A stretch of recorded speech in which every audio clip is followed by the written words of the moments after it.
Professor Abdullah. بسم الله الرحمن الرحيم. السلام عليكم جميعا ورحمة الله وبركاته. Good morning from London and good afternoon, Bahrain. It is nice to see everyone here and everyone healthy. And welcome to our 12th Annual PwR Doctoral Symposium from Ahliauniversitybh, Bahrain. The symposium for the first time is remotely, and funny enough, recording, huh?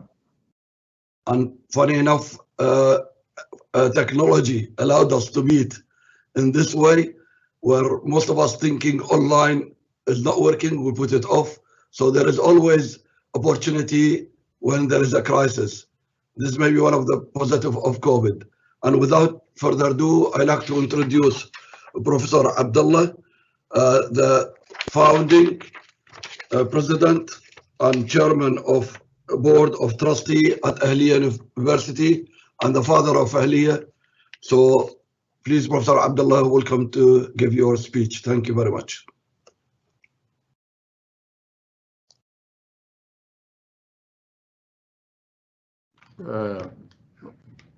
هيثم في تسجيل ريكوردينج؟ أنا ما أشوف. نعم دكتور ريكوردد.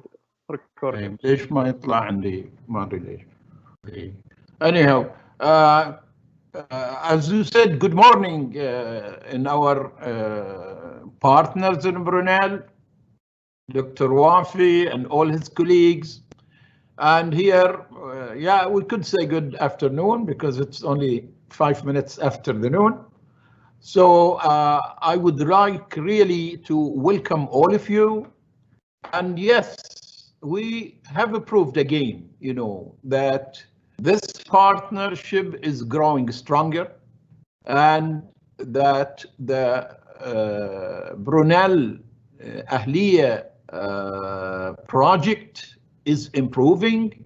The rate of graduation is improving, and the quality also is improving. So we're going really the right way.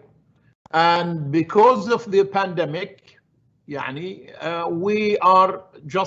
looking to each other, but inshallah next time we will be together, you know, face to face, because there is nothing compared to feeling people, you know. So I take this opportunity to tell all our researchers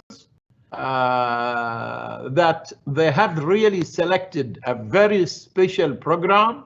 They have selected really a very well recognized program from a very well recognized research university in the UK, and a very ambitious young university in Ahliya.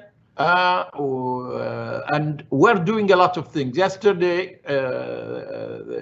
the news in Bahrain news, there were, as a part of the news, was congratulating Ahliya University for being affiliated to the United Nations and listed for the SDGs. And normally it doesn't come in the news. I was interviewed in the middle of the news for about six minutes because of the achievement. The great things also, our programs in accounting and finance now have 9 exemptions for ACCA, which is the largest possible in universities, and it's the only university in Bahrain, you know, which have that number of exemptions. And that's so there is a lot of things happening, and we have improved in ranking, and whether it's Webmatrix ranking or all the other ranking, and the reason we have improved on research. And the great part of the research is you, the PhD researchers, PhD supervisors, and the collaboration between the two universities. And it's become really a great model for the whole world. A relation between a Western and a Middle Eastern with a great output. I remember, when I gave a lecture in South Korea many years ago, they were surprised how this relations survived for 6 or 7 years, but it's now nearly 15 years. So we are going ahead, we're improving every time, and the great thing I've seen now, research coming from this relationship, and this is the important. So today, with this 12th symposium, first of all, I would like to thank everybody who made this possible, and mainly I see in the screen now Wafi, Ahlam, and Thair al-Shirawi, and I think they've worked very hard to make this possible. So I really take this opportunity to thank them all and to tell them, well done. So the PhD symposium is going on, and inshallah we'll see more publication, we will see more researchers, and the enthusiasm of these researchers is great. So the culture of research became a part of Ahliya University, and this is really what we have gained from partnering with Brunel University, and Brunel University will become more international also by collaborating. So I take this opportunity really to congratulate every one of you,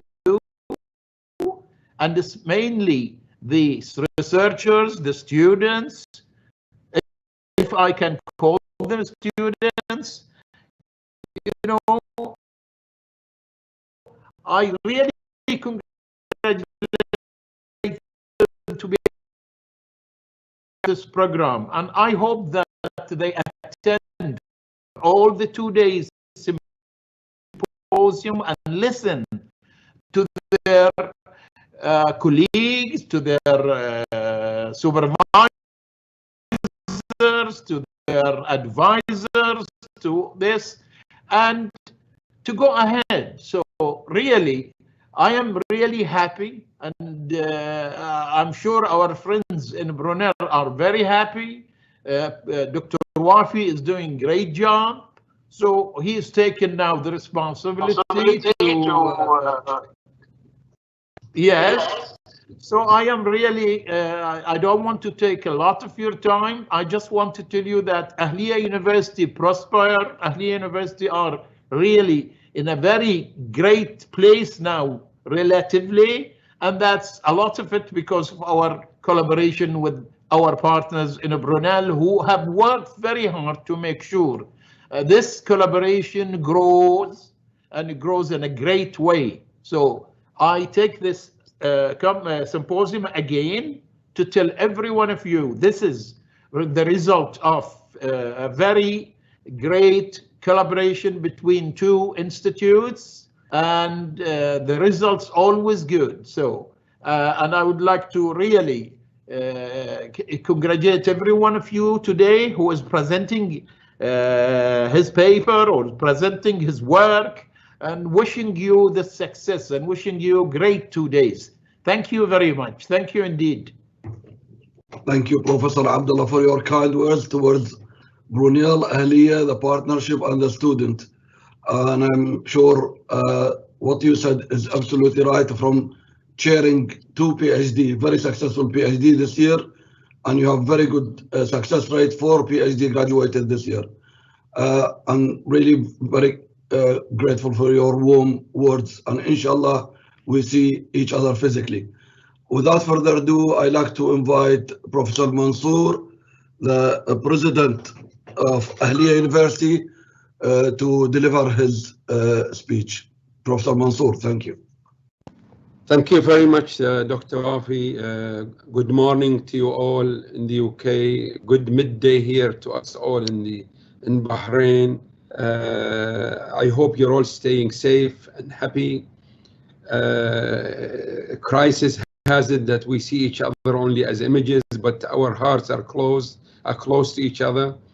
There is this beautiful partnership, which really is truly a win-win partnership. It has really sustained itself. It has gone from strength to strength. It is proved itself that it is a strategic partnership, and its impact, this particular partnership through the PhD, its impact on Bahrain and the Gulf is really paramount. All our graduates are really occupying very senior positions in Bahrain, and the reputation of this PhD program is really fabulous across Bahrain and the Gulf. We have people who have really occupied very, very high positions in the government. So this is really a pleasure and really a happy moment to celebrate this kind of. I know we are in the 12th. Every year it has taken place, this conference, and every year there are plenty of students. And now I can also notice that few more IT students are joining, not only the management. Our thanks go to Brunel, who have really stood with us in all kinds of situations, and the team who are from Brunel, Dr. Wafi, Steve, Shima, now we can see Professor Mustafa with us, Mary Richards, Hindi, all the dean, all of you really, and even the vice chancellor, whom I have written to her here every now and then. Really, this variety, these the issues that are being solved are really finding their way to really beautiful publications. The PhD students are publishing in highly reputed journals internationally, and this is a celebration of a beautiful international relationship between Ahliya and Bahrain, and the research is serving Bahrain directly and serving humanity. And it is really, I don't want to mention numbers, but I have heard that some of these PhD graduates have published, huge numbers of research papers, which is really something to be proud of. We would like to expand this cooperation. There are some limitations here and there. We've been trying to expand the PhD into other areas. Inshallah, we'll work hard to achieve that no matter what happens. As Professor Abdullah mentioned, Ahliya now has placed itself in the map with the Sustainable Development Goals, with 7 goals, and it is listed on the UN website. So really, I take this opportunity to congratulate Dr. Isra for taking this major effort. I just want to correct Dr. Wafi. He called Dr. Abdullah the father of Ahliya. Now we call him the godfather. Just as a matter of correction, Al-Ab al-Ruhi, the godfather of Ahliya. As I said, our cooperation with Brunel also, I will refer to the Equal Opportunities Conference, which really Dr. Ahlam plays a major role in every year, and Dr. Thaira. So that's yet another, and inshallah I am thinking, and maybe we'll discuss more, to identify another kind of conference or something where we can have partnership, and we will talk about this and we will get back to you at Brunel. I really want to thank all the PhD students who have put that effort to come today and speak and let us know about their research progress. And I'm happy to say one thing. Over the years, PhD students are completing on time. That's really a success. Through the close monitoring, they really are completing on time. We don't have anybody staying too many years. And this is really a beautiful achievement. Good luck to you all, and good luck with the conference. Before I forget, I want to thank Dr. Wafi, Dr. Steve, Dr. Ahlam, Shima, Dr. Thaira, all of them. All the best, and thank you very much. Thank you. Thank you. Professor Mansour, thank you very much again for your warm words, and I really congratulate Ahliya on getting the UN status. Very well done, and we are proud to have this partnership, and inshallah we move it forward and upwards, and we make it really strong. As the quality students, I have taken 2 ladies, which is it's my pleasure to have them as their supervisor, and I agree the quality of the student, their output, the quality of staff in my last 2 visits. Really, I'm not saying I'm astonished, but very happy that you really increase on the bar.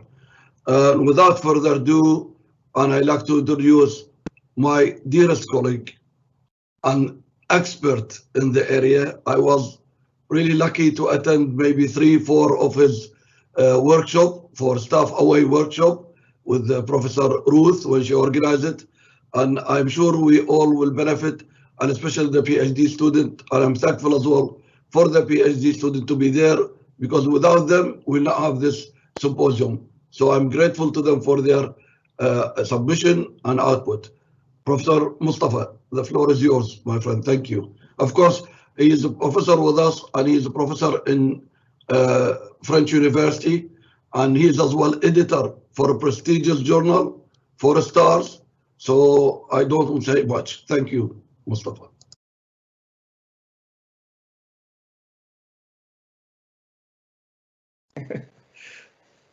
Thank you very much, Wafi, and thank you all for inviting me. It's lovely to see all the new friends and colleagues and new PhD students here.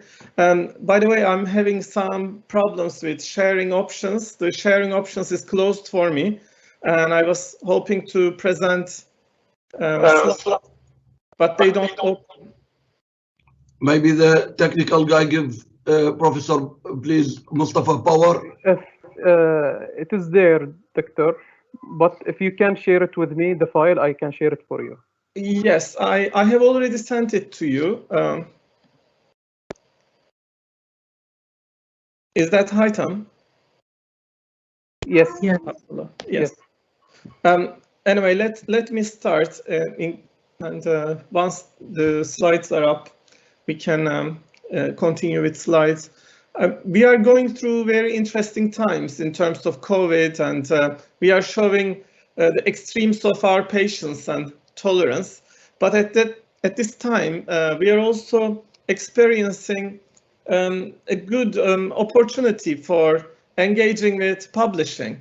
And I structured my talk around how we can get our PhDs, work from PhDs published in prestigious journals.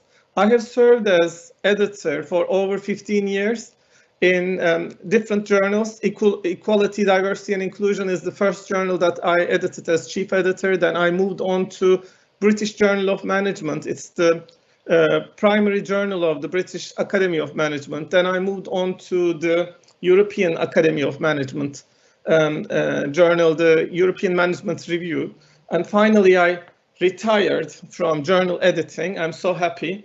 But I'm now giving some talks on how to publish papers based on my editorial experience. What I would like to do now is to maybe tell you about my editorial experience, how I look at a paper, so that you can judge your own work before sending out to review. We have recently looked at the publishing game internationally, and you know, education is a growing sector. There's a prediction that by 2030, education sector, higher education sector will grow 5 times internationally. So we are going to see even greater number of publications and greater number of research projects. And within these, the role of PhD students publishing from their PhD work is fundamental to the healthy growth of our sector.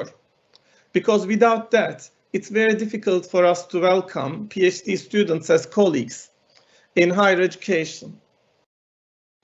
Okay, thank you very much, Aitam. Is it possible for me to control this?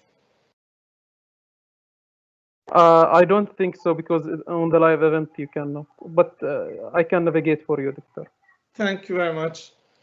If we can move on, please. Thank you. If you look at, if we turn to ourselves as PhD students or academics, what informs or shapes our ways of publishing are 2 things personally.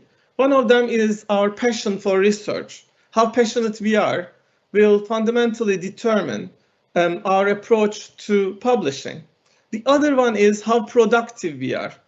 So we've created this 4 archetypes in a paper looking at, based on passion and productivity, how each academic can position themselves in the game. So you can look at this. I mean, I'm happy to provide the paper later. I will not dwell on it. This is just to highlight that as individual scholars, we all have different takes. There is not a standard approach. Some of us may not be so passionate about research, then we will have to adopt a different strategy for publishing. So there is room for everyone in the publishing game. You just need to know, think about yourself, how you will engage with it. Can we please move on? What I will tell you now briefly, and by the way, I have my chat function on, so please feel free to ask any questions as we go along. I will be happy to read from the chat function, or you can directly tell me, ask me using your voice if you like. What I would like to do is to take you through the process of preparing a paper based on your PhD. I have 10 items to discuss.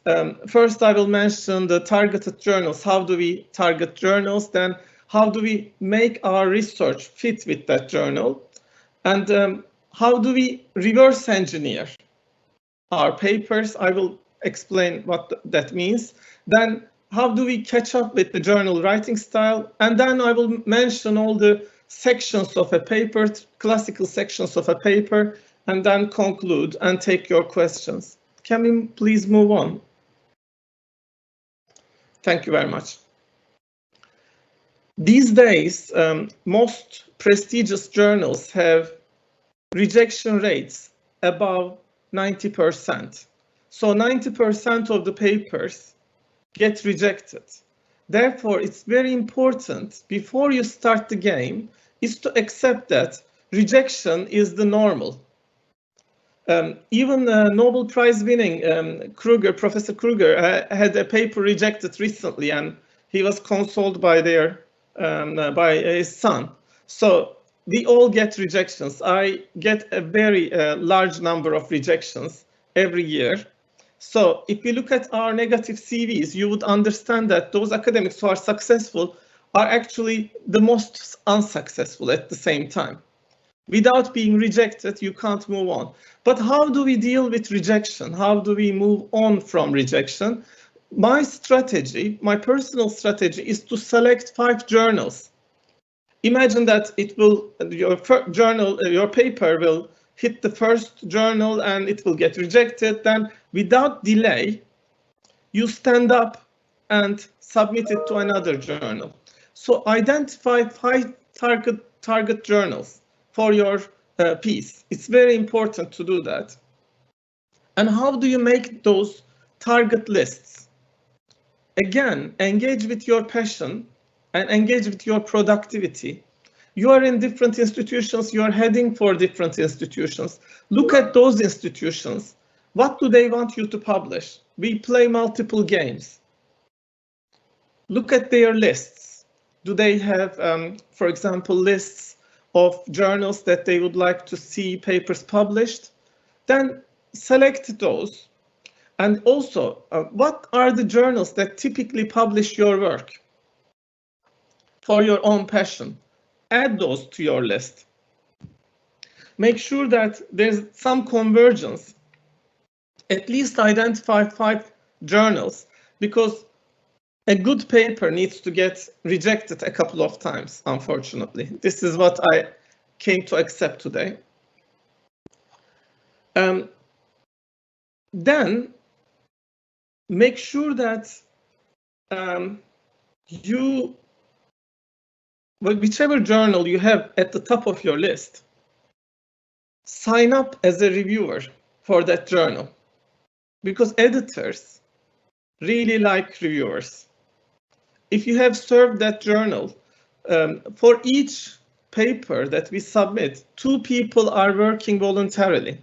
So the whole process really relies on the free work of, voluntary work of reviewers. That's what I do. If I send a paper to a journal, I write to the editor saying, I'm happy to serve as a voluntary reviewer. And PhD students can become reviewers. So before you submit, I would advise you to at least write to the editor suggesting that you are happy to do, particularly if you do an emergency review, editors will love you. Can we please move on? And next one, please. Thanks. So the thematic fit with the target journal is quite important. Do not just choose a journal because it's prestigious, but make sure that you choose a journal which fits with what you have found. So your original contribution, your theoretical contribution should match with that journal, and how deep your theoretical contribution is, because there are different journals publishing different kinds of things. Some journals are only publishing theoretical contributions, others are publishing more sectoral contributions, some are publishing empirical findings, others are publishing even methodological innovation. What I would like, what I normally do is to go to the journal that I'm targeting and then select 3 papers as exemplar. One paper in terms of the topic that I'm studying, have they published a good paper in terms of that topic? Another paper in terms of the methodology that I use in that particular journal. And the third, the theory that I'm developing. So with these 3 papers, I do something called reverse engineering. I look back at those 3 papers. Can my paper join this conversation? I ask myself this question critically. Does my paper fit here into these three papers? Because it's academic work is like joining a conversation. You look at the conversation and then say, do I really want to join this conversation? Is this my conversation?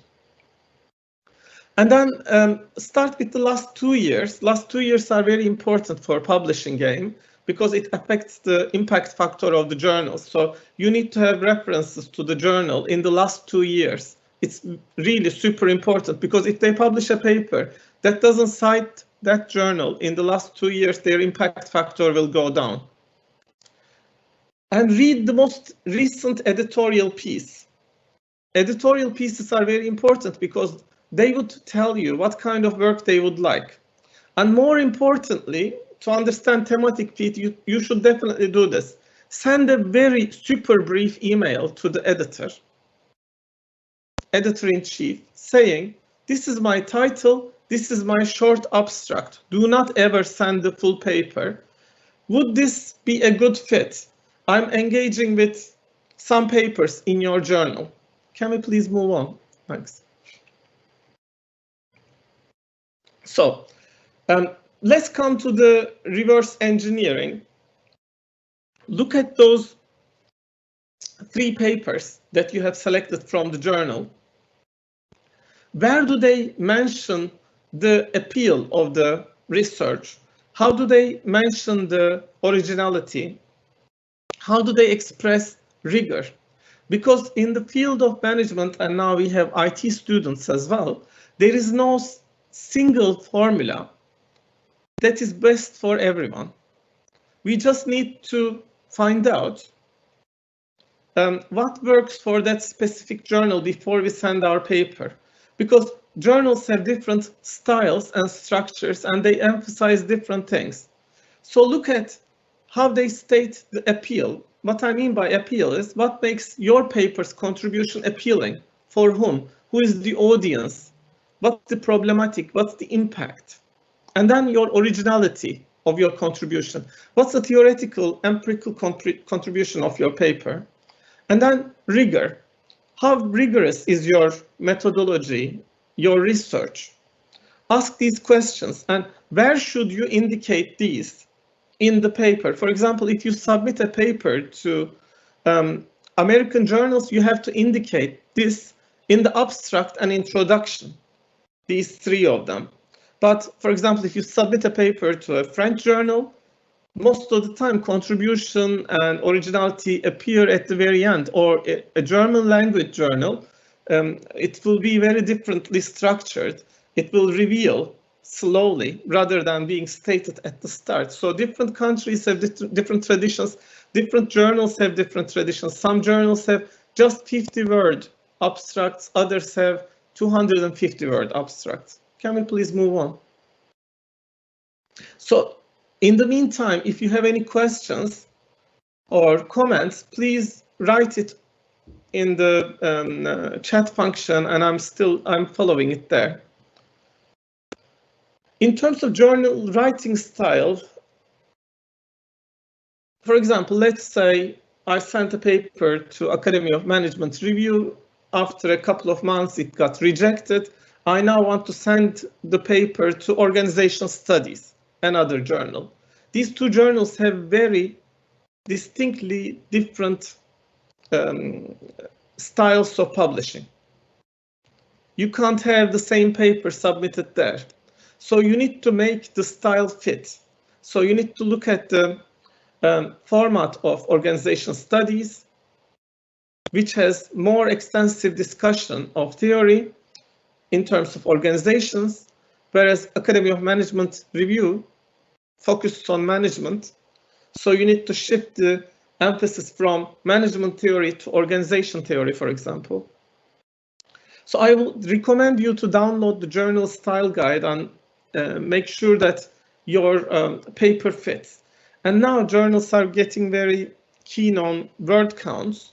Make sure that you're complying with the word budget. Can we please move on? And again, please, thanks. Let's look at the abstract. My recommendation is that in the abstract, you write the abstract as the last part of your paper.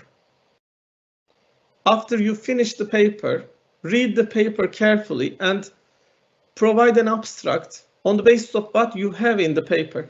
Most of the time, we write the abstract first, and then the paper does not match the abstract. And it also happens that you write the introduction and the literature review, and the data comes up different. And then there is no match between literature review and this is particularly important for PhD students, because when you start your journey, you have a different literature review, and when you end up analyzing the data takes you somewhere else.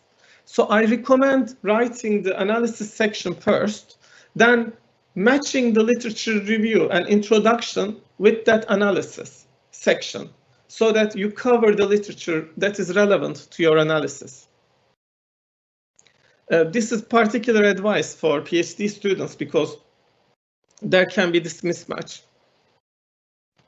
And I would advise you to really state in very brief words the appeal, what makes your paper relevant, what your theoretical contribution is, and what methods you used in the abstract of the paper, if that journal requires it. Can we please move on?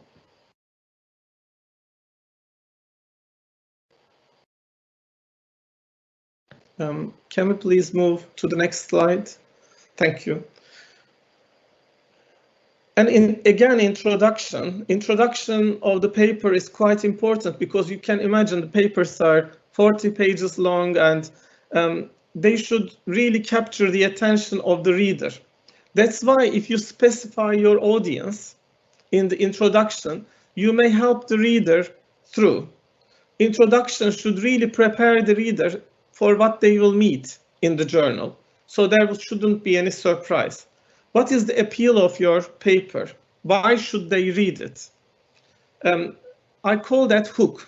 You need to provide a hook for the reader. For example, interest rate fluctuations are very important for this group of economists. And this paper provides new insights on these fluctuations. So specify your readership, why it is important to read this paper, and then what original contribution the paper makes. Thank you. Can we please move on? This is the key issue I want to raise here. If you take just one lesson from this lecture, it's the golden sentence. Golden sentence is the sentence that you can, when you're talking to someone you don't know, someone impatient, someone who is irrelevant to your work, you should be able to write a sentence or make a sentence, build a sentence which states what your research is about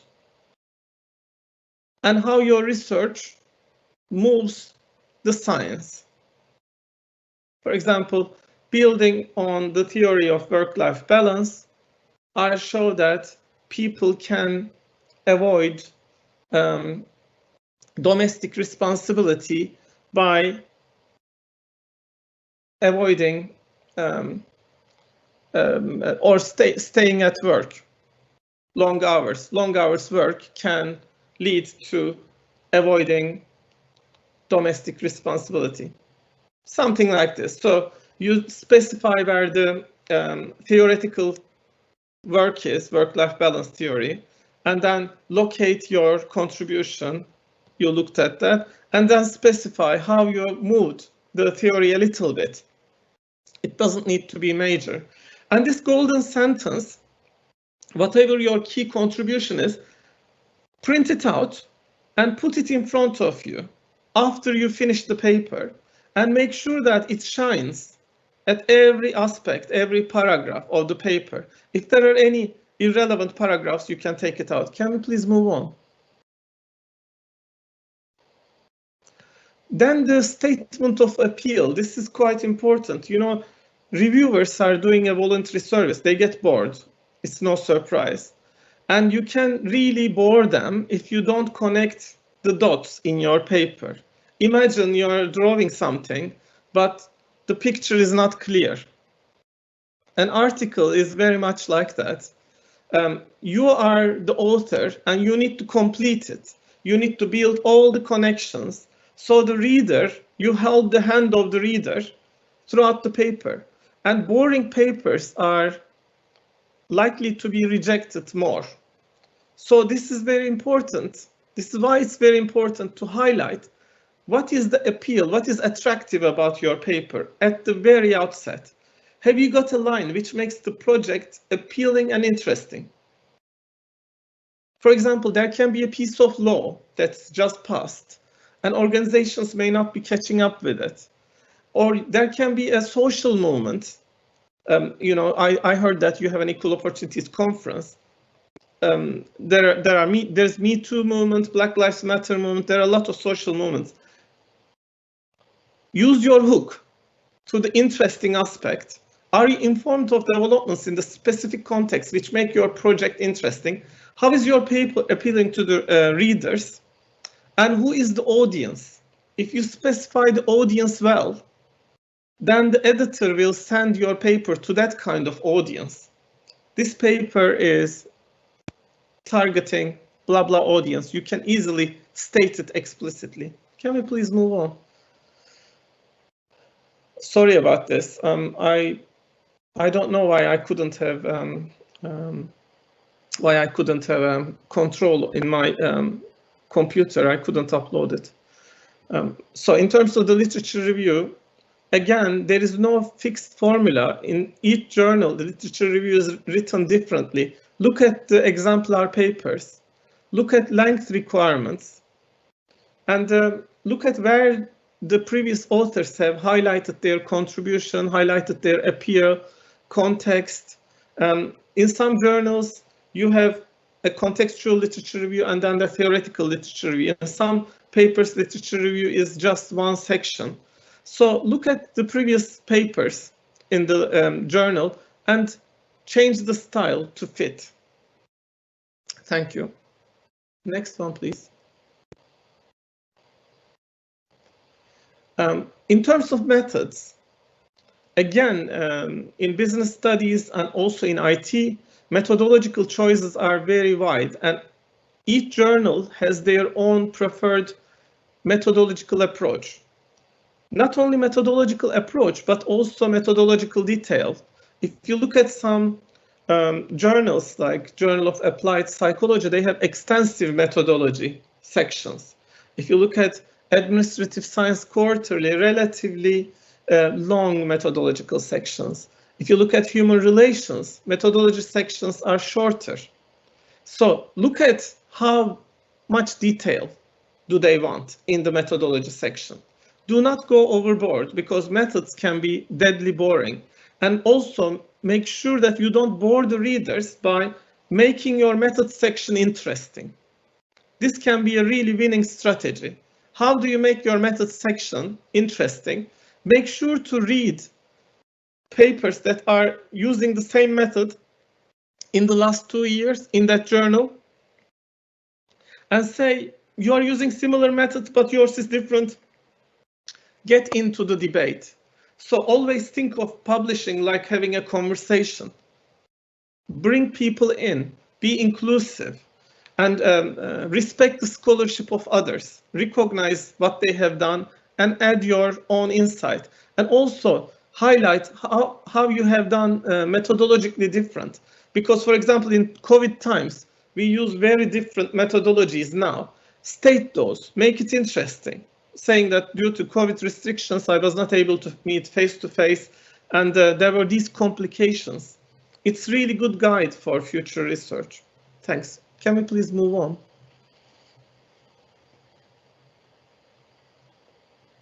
And the results and analysis sections are, again, not written according to one single rule.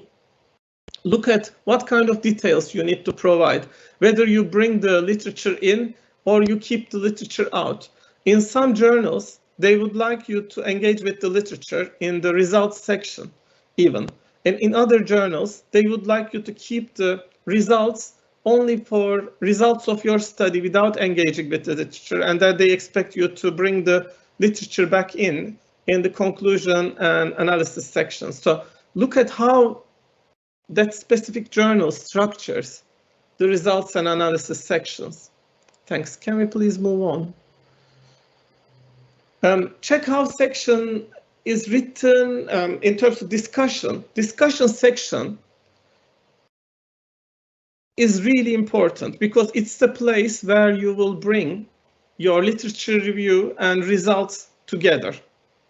And you need to, what I would do is to go through the literature review with the golden sentence and then state how that golden sentence engages with the literature you reviewed, how it moves that forward, how it agrees with the literature, and how it sometimes differs from the literature.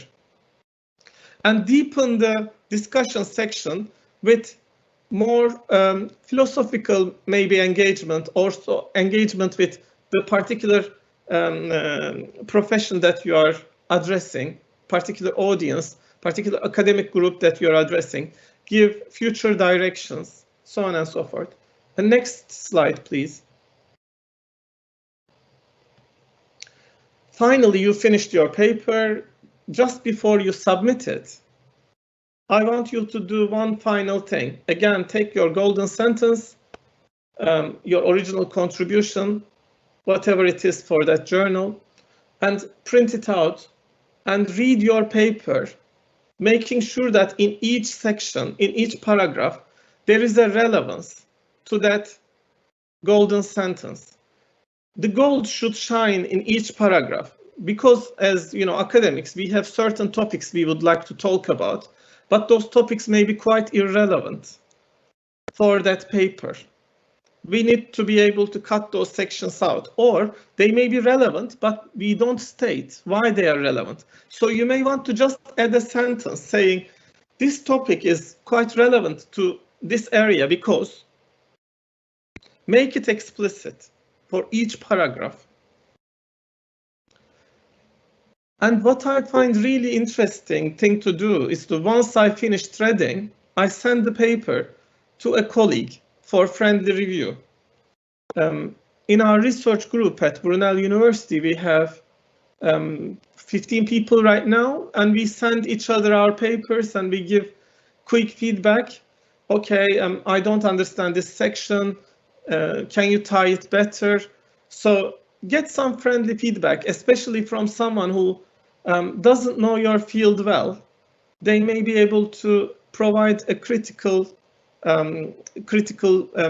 lens that may save you time. And eliminate any extraneous sections, any irrelevant sections. Can we please move on? So this is the twin peaks of academic writing and publishing. The first hill that we have to overcome is the hill of rejection. If the contribution is insignificant, if it's poor relevance to the journal, poorly structured study, weak argument, limited review, and other reasons, journals may reject a paper before it was sent to review. Nearly half of my papers get rejected by the editor without going to review. So editorial rejection is very high. I feel myself super lucky if my paper goes out to review and gets rejected after review, because that means I overcome the first hurdle. And if you get a revise and resubmit decision, you are 70% there, nearly half there almost, because after first review, half of the papers may still be rejected. Considering that only 10% of the papers rejected, use the review process as a way to improve your paper all the time. So I look at those 5 target journals.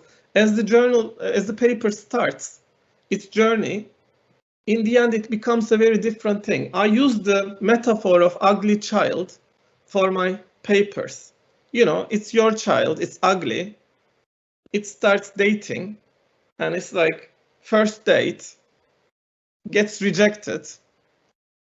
Well, you say, okay, this child is ugly. Maybe they can learn a little bit of manners, go get educated, be more explicit, be more honest, intellectually competent, and then you develop your child. You don't abandon a child just because it's rejected, okay? You move the child to the next tutor and give them some culture and experience in the meanwhile. So it's very important to pick on the way any kind of criticism as development opportunity.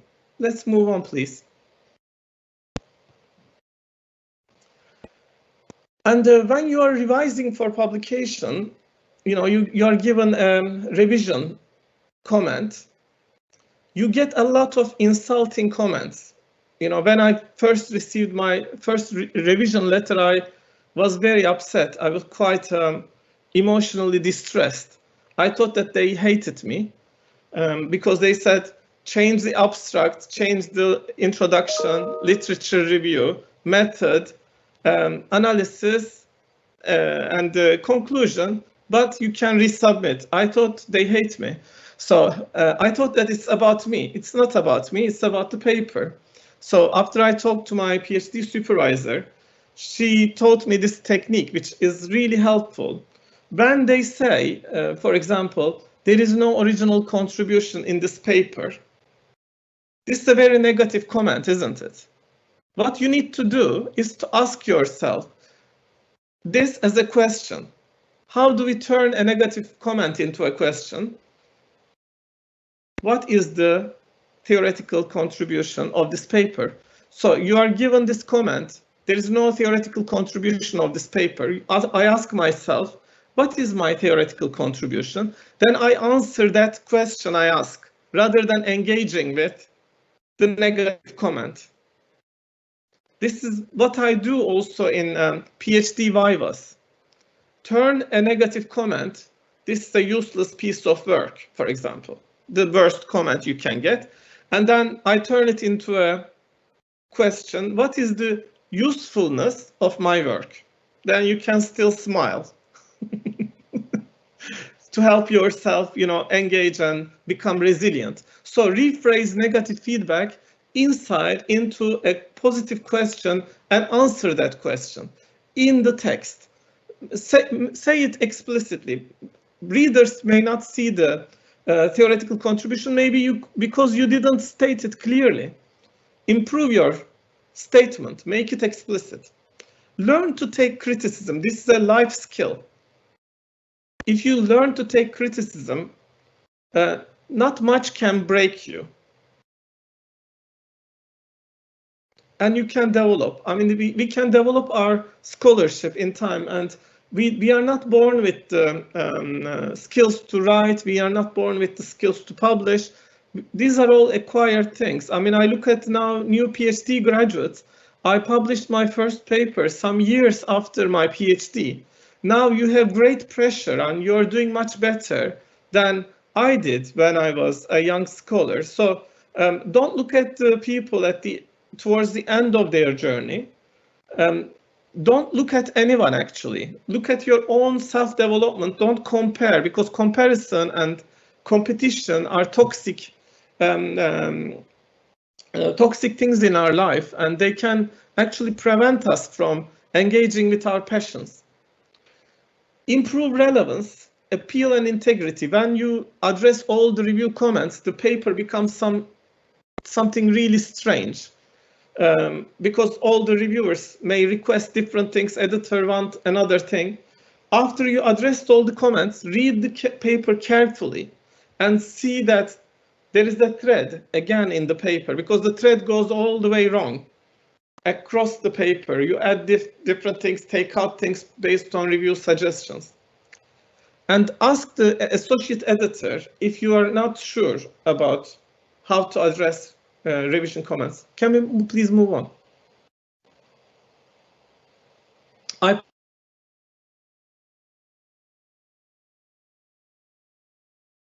Sorry, Professor Mustafa, you interrupted. We can't hear you. Thank you.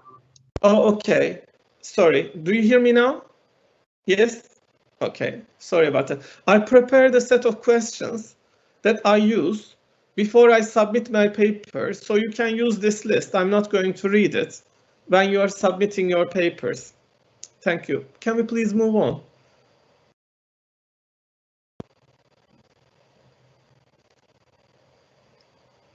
Yes. So this is the end of my brief talk. Thank you for inviting me, and I'm really happy to take questions. And these are, we don't need to move on. So this is the final slide. And I'm very happy to share the presentation if you like. You have the presentation, and if the students are interested, they can have these questions for themselves.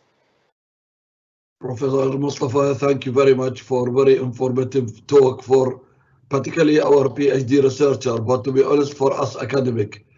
I mean, you give me quite a few sparkle of thoughts, put it that way, from the golden statement to the appeal to use references from journal to increase the rate of acceptance.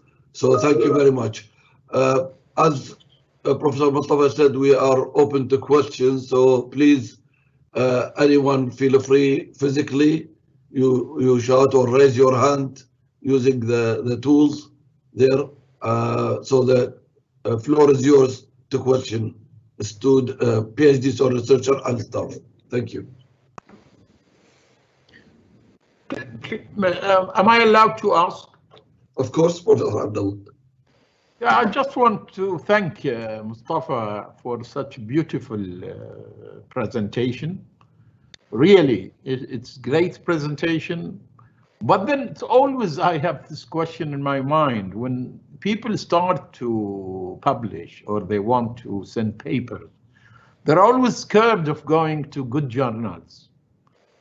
They say, well, this is very good, so maybe we should try the lower level or less this. Is that true, or do you think no? I think they should really shoot on a great target from the beginning and feel big from the beginning. Well, from your experience, yani, so we can tell the researcher or the student, don't worry, try the good one, you know. So, yeah, what from the experience? Yes, sure. What do you think? Thank you, Professor Abdullah. Thank you. This is a very good question. Actually, it's still for me the question is there. Whenever I'm sending it to a journal, I always ask myself, am I hitting too high for this piece?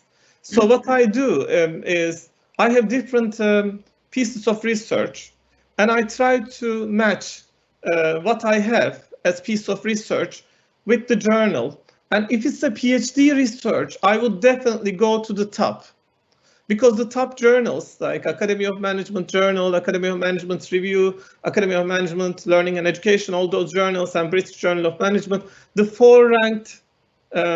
top-ranked prestigious journals give good feedback. And that would be a good start for us. But then this is why I prepare the students for the rejection. Rejection is the norm, the new normal. So you submit, you get rejected. You know, this week I got 2 rejections. I have at the moment 22 papers in review. And the difficulty with publishing a lot of papers is that journals are full of papers. Some of the papers are sitting there for 1.5 years. Targeting top journals is a good idea because they review your paper very fast. Academy of Management Journal, you get a review less than 3 months. Sometimes within a week they reject you, which is great. you save time. But it's a very good question. Thank you very much. So I would advise them to go to the top, but then do not spend so much time when you get rejected. Move on to other journals and find good homes. You know, the metaphor of ugly child is very important. This is an ugly child, your paper, but it's your child. You can't let it go. Totally agree, totally agree. I mean, if rejected from top journal, and if it is the rejection not harsh, you could either review and submit, or you go lower from 4-star to 3-star or 2-star. Yeah, technique, you have to use technique. But thank you, Mustafa. Any more questions, colleagues and PhD researchers, please? Yeah, I have one question, if you allow me. Please go ahead. Thank you. Yeah, thank you, Dr. Mustafa, for your presentation. I have a question regarding publishing a paper. Now, if you publish a paper with only literature review, would be in equal strength as you publish a paper with theoretical framework and methodology and analysis? No, Hassan, this is a good question. There are some journals which only publish literature reviews. For example, International Journal of Management Reviews is one. Human Resource Management Review is a 4-star journal. Academy of Management Review is also another 4-star journal. They only publish literature reviews. But for those literature reviews, there are different styles of reviewing literature. For example, it can be systematic literature review or a narrative literature review. And increasingly, they are asking you to define how you have conducted the literature review, what kind of literature you included, what your original contribution is. I would really advise, this is a very good question also, advise you to publish at least 3 papers out of your PhD. One can be on your literature review, including context and theory. The other one on your findings, a full paper with findings and methods. And another one, if you can, is to write a methodology paper. Because every PhD has a unique methodological approach. It has its own unique challenges. If you look at, for example, Journal of Organizational Research Methods Journal, it's a 4-star journal. They only publish methodology papers. So I would advise, I mean, some students would publish 2 literature review-based papers, and some of them would publish just 3 papers on the findings of their research. I think PhD is a very good piece of work to publish a lot of papers from. It's a robust empirical piece, so it should be a good idea to publish also literature reviews. Thanks. Thank you, Professor Mustafa. Any other questions? We have time, please. Thank you. We don't have any questions from the students outside of for example, who's receiving questions from the? Is the researcher, if you are shy, just type in the chat, please. Yes.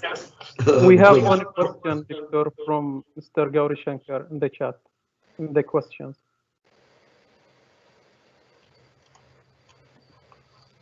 I can't see it. I can't see it either.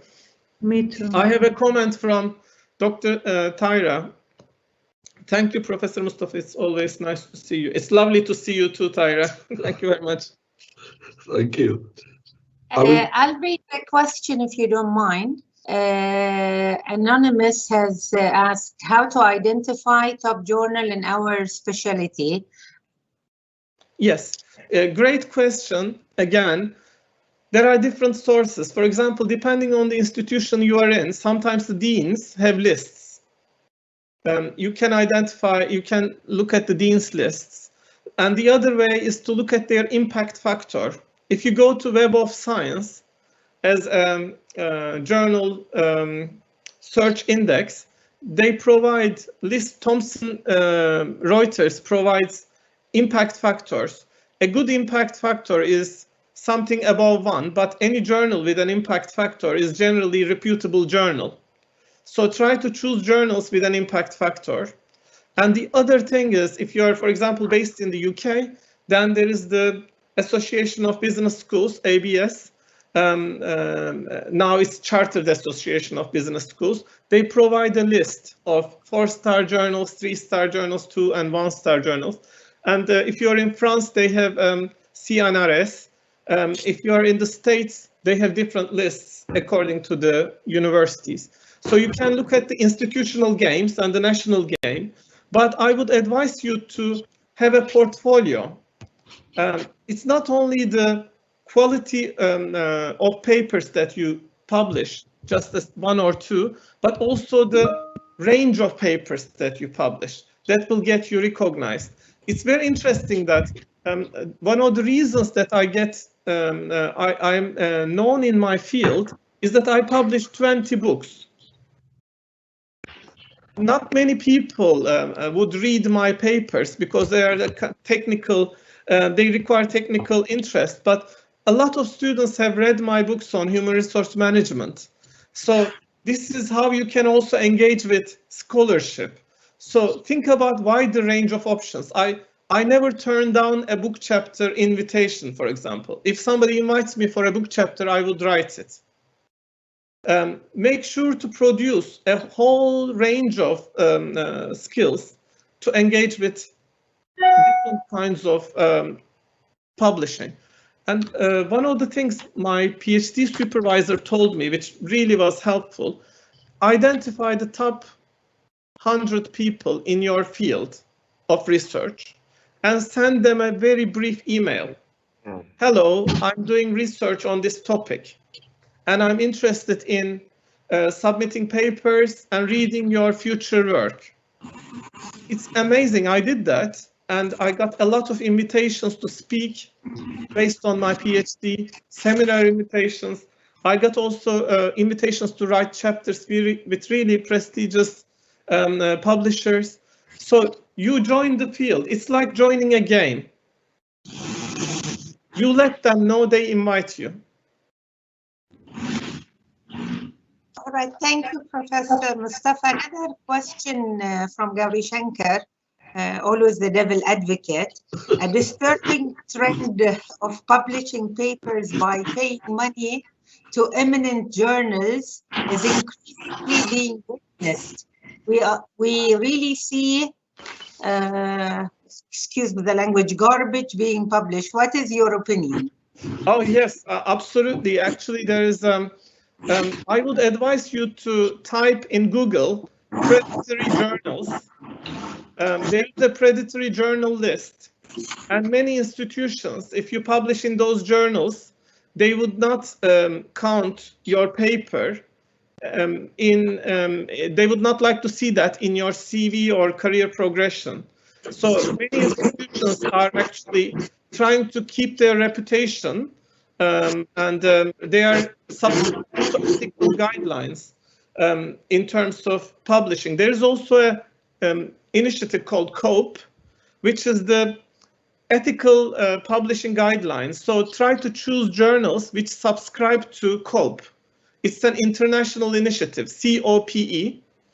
And also, when I publish a paper in a journal, I check their name.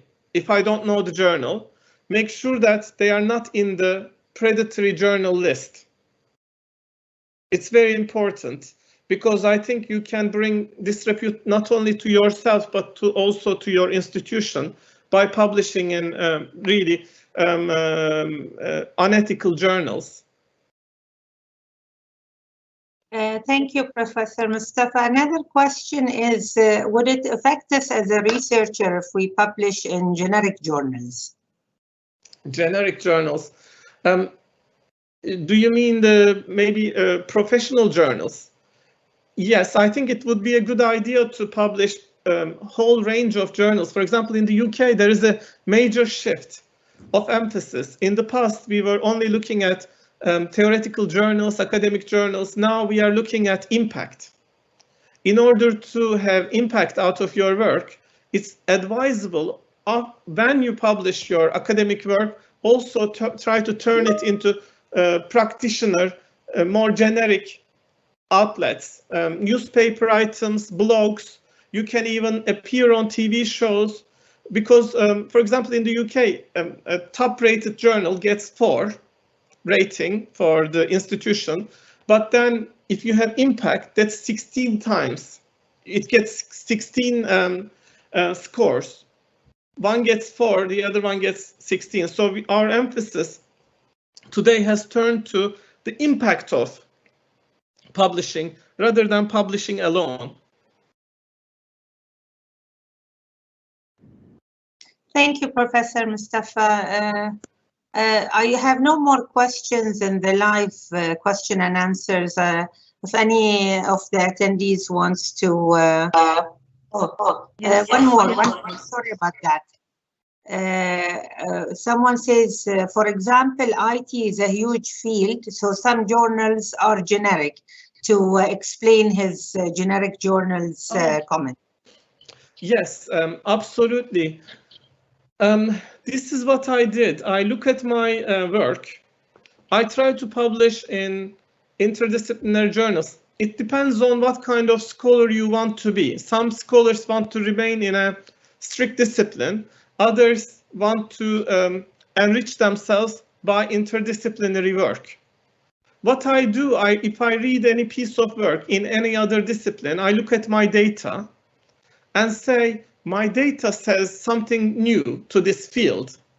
So I write to a different field. For example, I have a lot of papers, although I'm in organizational behavior and more sociological fields of management. I wrote in marketing journals. I even wrote in accounting journals. Because you can see that your data can speak to different audiences. So try to exploit those opportunities. It's really great fun to work in terms of complementarity. Get in teams with scholars from other fields, because it's not possible for us to learn everything, every method, every literature. So engage in collaboration. This is what I do for complementarity. If I spend my time learning the methods that I used in the papers that I published, it would be several lifetimes. For example, some papers I worked with econometricians. I have to trust them for the econometric analysis. My quantitative skills can only stretch so far. Similarly, I sometimes work with ethnographers. I have to rely on their sophisticated ethnographic research methods. So I work with complementarity rather than working with colleagues who are exactly like me. Thank you, Professor Mustafa. Over to you, Dr. Wafia.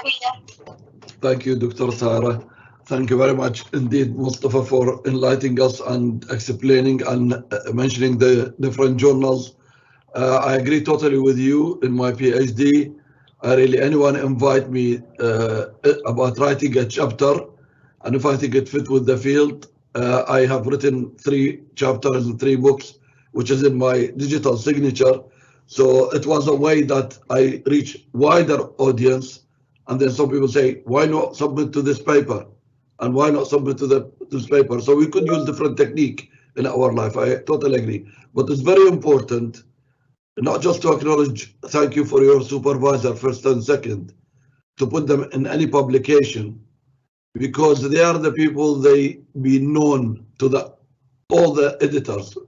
So they will actually help you in publishing. If you send it by yourself, no one knows you at the beginning. So it's better to involve these guys in your, put their names, and that will actually, one of the hurdle would actually disappear from your way. If there are any questions or any comments, it is nearly time to have a break, unless anyone from Ahliya would like to say any word. But I'd like you to all, if you don't mind, unmute, because I can't see a clapping in my images. There is just thumb up. We'd like to thank Professor Mustafa in the usual way. Thank you, Mustafa. Thank you. Thank you so much. Thank you very much. It was a pleasure to join you. Thank you. Much appreciated. If anyone hasn't got anything, we'll have a break. It is now London 10:16, and in Bahrain it is 1:16.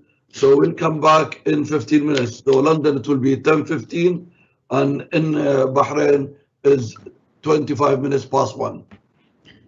Yeah, Phil, you allowed me, Dr. Wafi will allow the students to be ready with their presentation, and in case if they need any support from Haytham, please let them contact them before they start.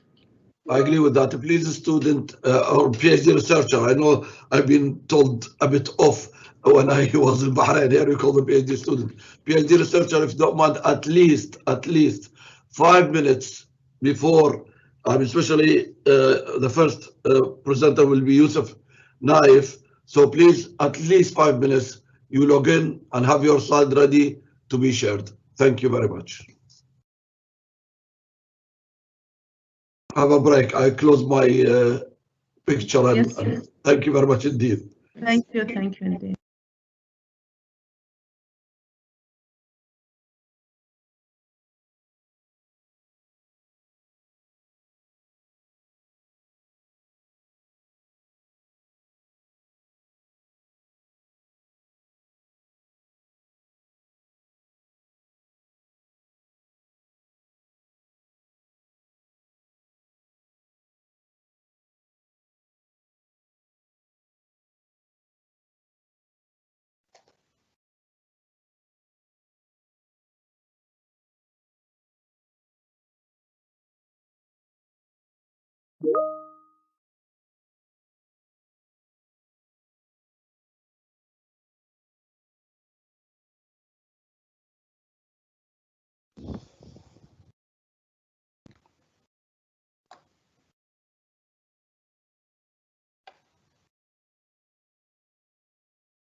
Good morning. If we are ready, I'm there with you. Thank you. I could introduce the chair, Dr. Yusuf. حياك الله. Thank you. يحييك ويفجيك. يا هلا دكتور. يا هلا. يا هلا. Dear colleagues and PhD students, we like to resume our symposium presentation. I'd like to introduce Dr. Yusuf Al-Bastaki for chairing the session for organizational development and marketing research. The floor is yours, Dr. Yusuf. Thank you. Bismillah ar-Rahman ar-Rahim. Ladies and gentlemen, our distinguished guests, good afternoon, everyone. My name, as the presenter said, my name is Yusuf Al-Bastaki. I am really privileged to be here among you in the 12th annual PhD Without Residence Symposium. I'll be chairing this session. The name of this session, or the title of this session, is Organizational Development and Marketing Research. We will have 4 research students in this session. Before we commence this session, I'd just like to remind the presenters that we are bound to the time, 20 minutes maximum, 15 minutes for the presentation, and 5 minutes for questioning sessions. Our first speaker will be Yusuf Nassif. The title of his work is The Influence of Food Consumption on Ethics, Consumers, Agriculturers, Processors, and Consumer Behavior, a preliminary framework. Yusuf, the floor is yours. Can I urge the listeners as well to mute their mics so we can give the chance for the speaker. Yusuf, floor is yours and 15 minutes starts now. تفضل يوسف. تسلم دكتور من فضلك. Thank you all. I'm just trying to upload the presentation. Should I just share my screen or should I just... Yeah, you can share your screen, please. Okay.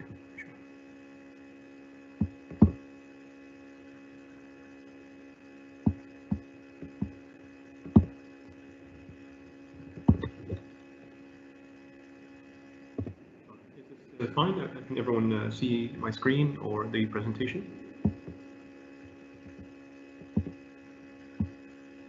Yes, please. Okay. Yes, we can see it. Go ahead, Yusuf. Tafadhal. Okay, thank you so much. All right, so the title of my PhD research is The Influence of the Acculturation Process and Consumer Behavior on Ethnic Consumers' Food Consumption. So to begin, first of all, I'll quickly define what acculturation is. So Penaloza and Gilly have basically defined acculturation as a process of learning a new culture by members of a different culture. And what happens is that people integrate into new cultures, they preserve their original culture, or they might have a combination of both. Now, to further develop this definition, it has been applied to consumer behavior and marketing. And what happened is that they came up with the term of consumer acculturation. And what consumer acculturation is, used to describe how people acquire skills and knowledge to engage in consumer behavior in one culture by members of another Yusuf, culture. sorry to interrupt you, but I can hear background noise. So may I urge the rest of the people to mute their mic so we can avoid this background noise. Sorry, Yusuf, go ahead. No problem. So consumer behavior refers to how someone or a person learns how to buy and consume goods and services, and how they assign meanings to it, while living in another country or within another culture other than theirs.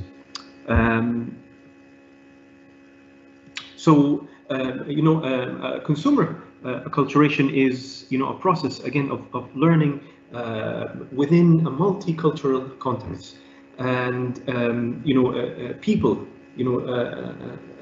assign specific values, skills, and knowledge within that area. And of course, there has been a lot of theories developed over time, but one theory that I chose, which I saw relevant to this research, is the social identity theory by Tajfel and Turner, which says that people, assign themselves or identify themselves to certain groups or memberships. In this case, to a family, to a certain school, to a certain institution, and so on. And of course, those memberships can also alter one's behavior depending on the context or where they are in time. Now, I'll also go through these, the model of acculturation. The idea of acculturation first, formally began with a researcher called John Berry. And John Berry was actually the first one who came up with an actual theoretical model. And in this theoretical model, he came up with two dimensions. The first dimension was the maintenance of one's own original culture. The other dimension states the maintenance of relationships with other cultures. And based on these two dimensions, he came up with four strategies: assimilation, separation, integration, and marginalization. So this is his model, and what he says is that based on these two dimensions and two questions, he categorized people in these, or one of these four different categories. So assimilation is to fully accept the other culture and adopt the new culture. Integration is basically a mix of both. Separation is,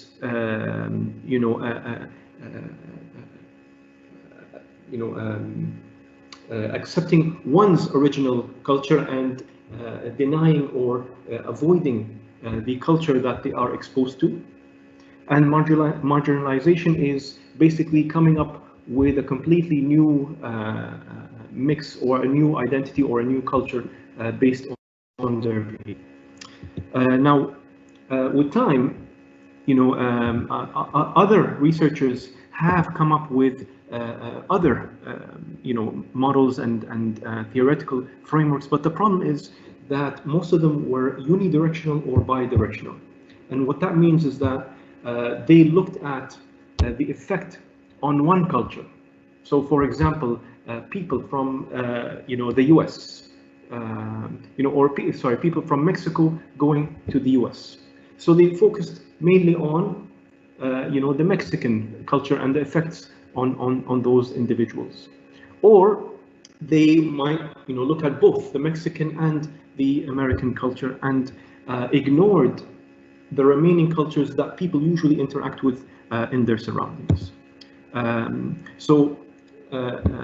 To further this, Day et al. 2019 was a paper, by various, scholars that came up with this idea that, the previous and prominent researchers, Oswald, Penaloza, Berry, did come up with, extremely, valid ideas and theories, but they ignored the idea of, living in a multicultural environment, and therefore we need a multicultural, framework where, where we look not only at, a single culture or two cultures and their effects on each other, but what about the all of the cultures, such as, the area we live in Bahrain, for example, we have many different cultures, and for a fact, they have an effect or some kind of effect on people when we look at the acculturation process. Objectives of this research is first to explore the acculturation process of the South Asian diaspora within Bahrain in a multicultural context. So basically, I focused on the South Asian diaspora and immigrants of Southern Asia, which include individuals from India, Pakistan, and Bangladesh mainly. Second is to develop a theoretical acculturation model or framework from this unique multicultural environment within Bahrain. And some of the research questions, is what and how are the acculturation strategies and outcomes? How acculturation strategies result to certain behaviors? And how various institutional, social, familial, and other factors influence these acculturation strategies and subsequent behaviors of the South Asian diaspora in Bahrain. Now, the methodology I used here was mainly an interpretive and inductive approach, where I wanted to explore, these behaviors. And by this, I conducted 25 interviews with individuals from the South Asian diaspora. I also did 2 focus interviews.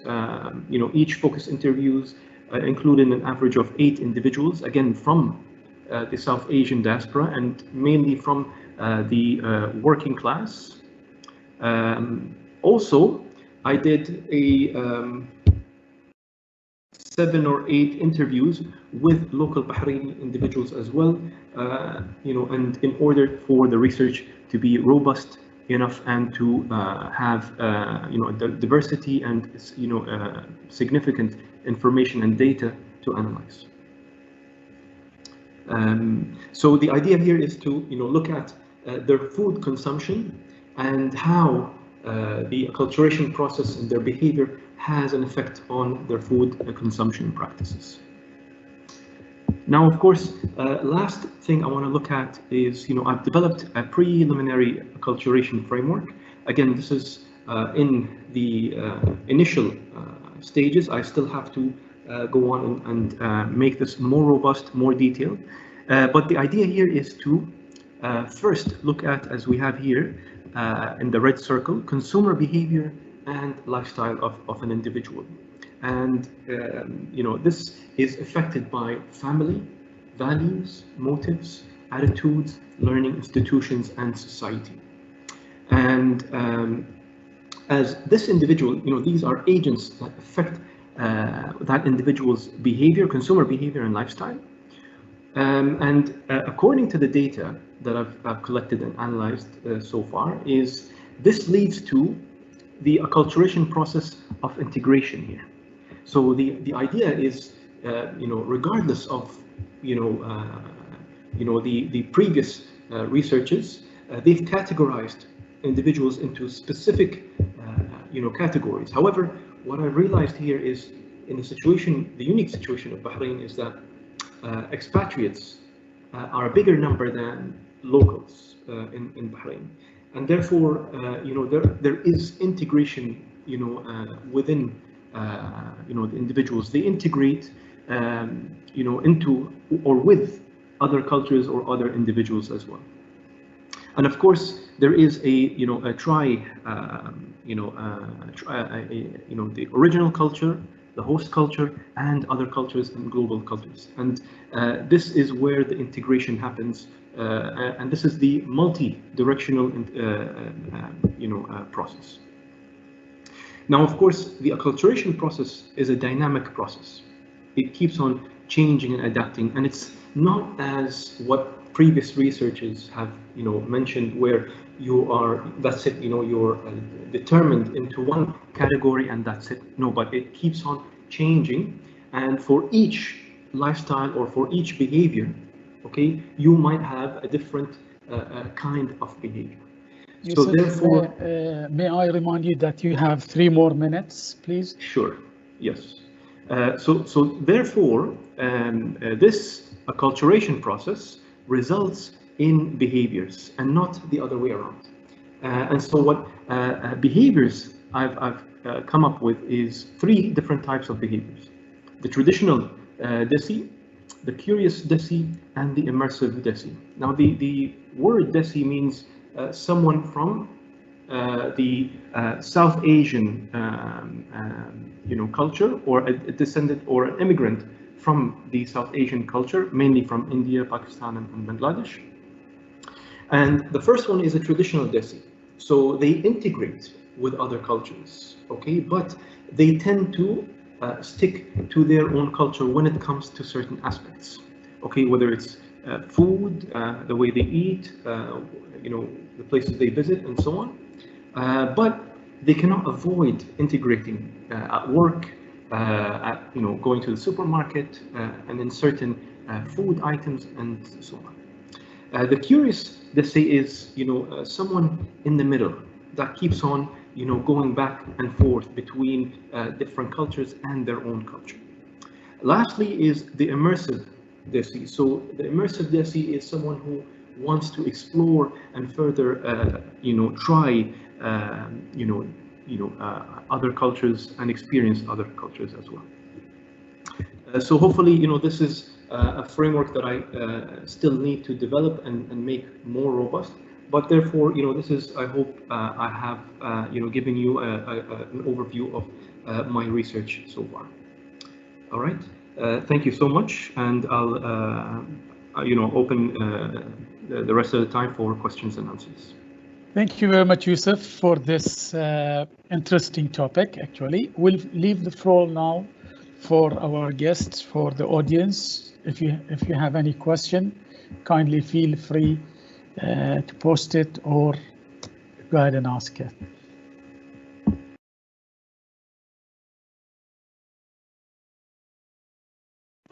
Any questions from our audience? Hello, can I ask a question? Please. May you introduce yourself first and ask the question then?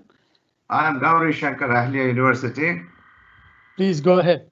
The student was talking about acculturation, and he was talking about bidirectional way of interpreting the concept, but he is showing a three-dimensional figure. In three-dimensional figure, it will be 3 dimensions. It's not be bidirectional will not be there. It will be 3 directions. I don't know how he is going to manage 3 directions and call it bidirectional. Yusuf.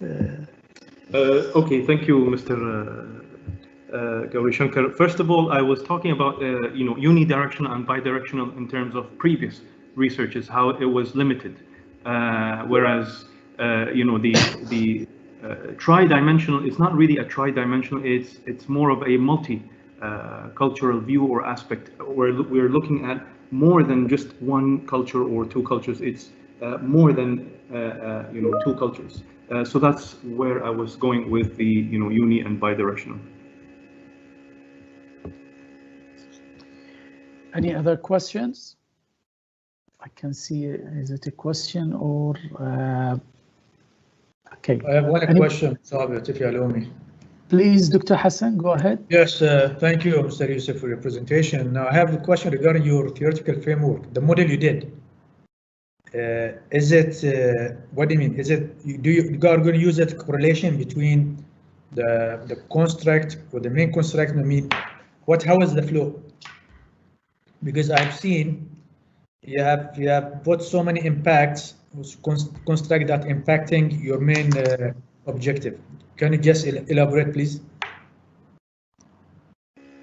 Thank you, Dr. Hassan. So you mean in the beginning there are certain agents or constructs that affect the individual in terms of their consumer behavior and lifestyle, and in turn this leads to a specific acculturation process, and that process then leads to the outcome or certain behaviors.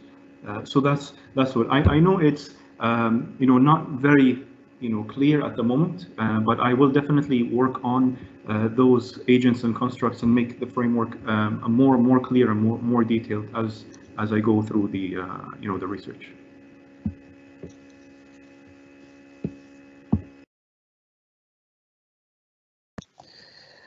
We have a chance for one more question if anybody likes to ask a question.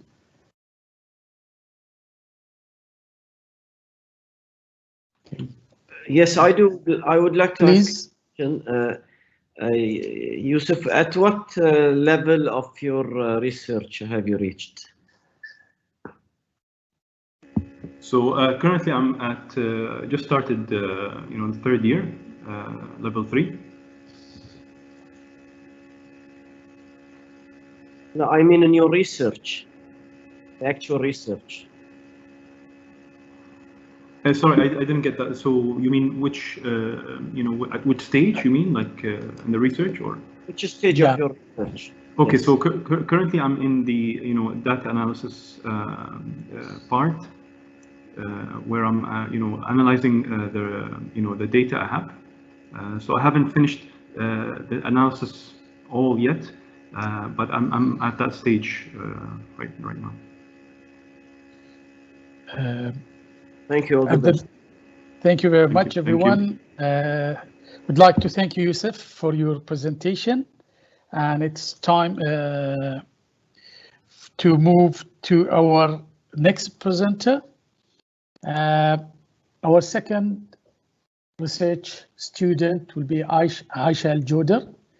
She is presenting her work under the title of Investigating the Implementation of Key Principles for a Sustainable Lean Construction Industry, the case of Bahrain.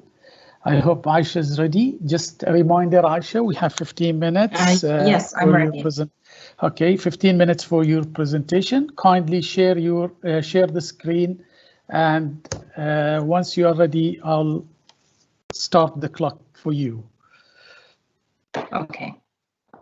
So please allow me to share. Okay. My screen. Okay. So if you can all see the presentation, I'd like to start. You can see, please. We can see that. Start, please.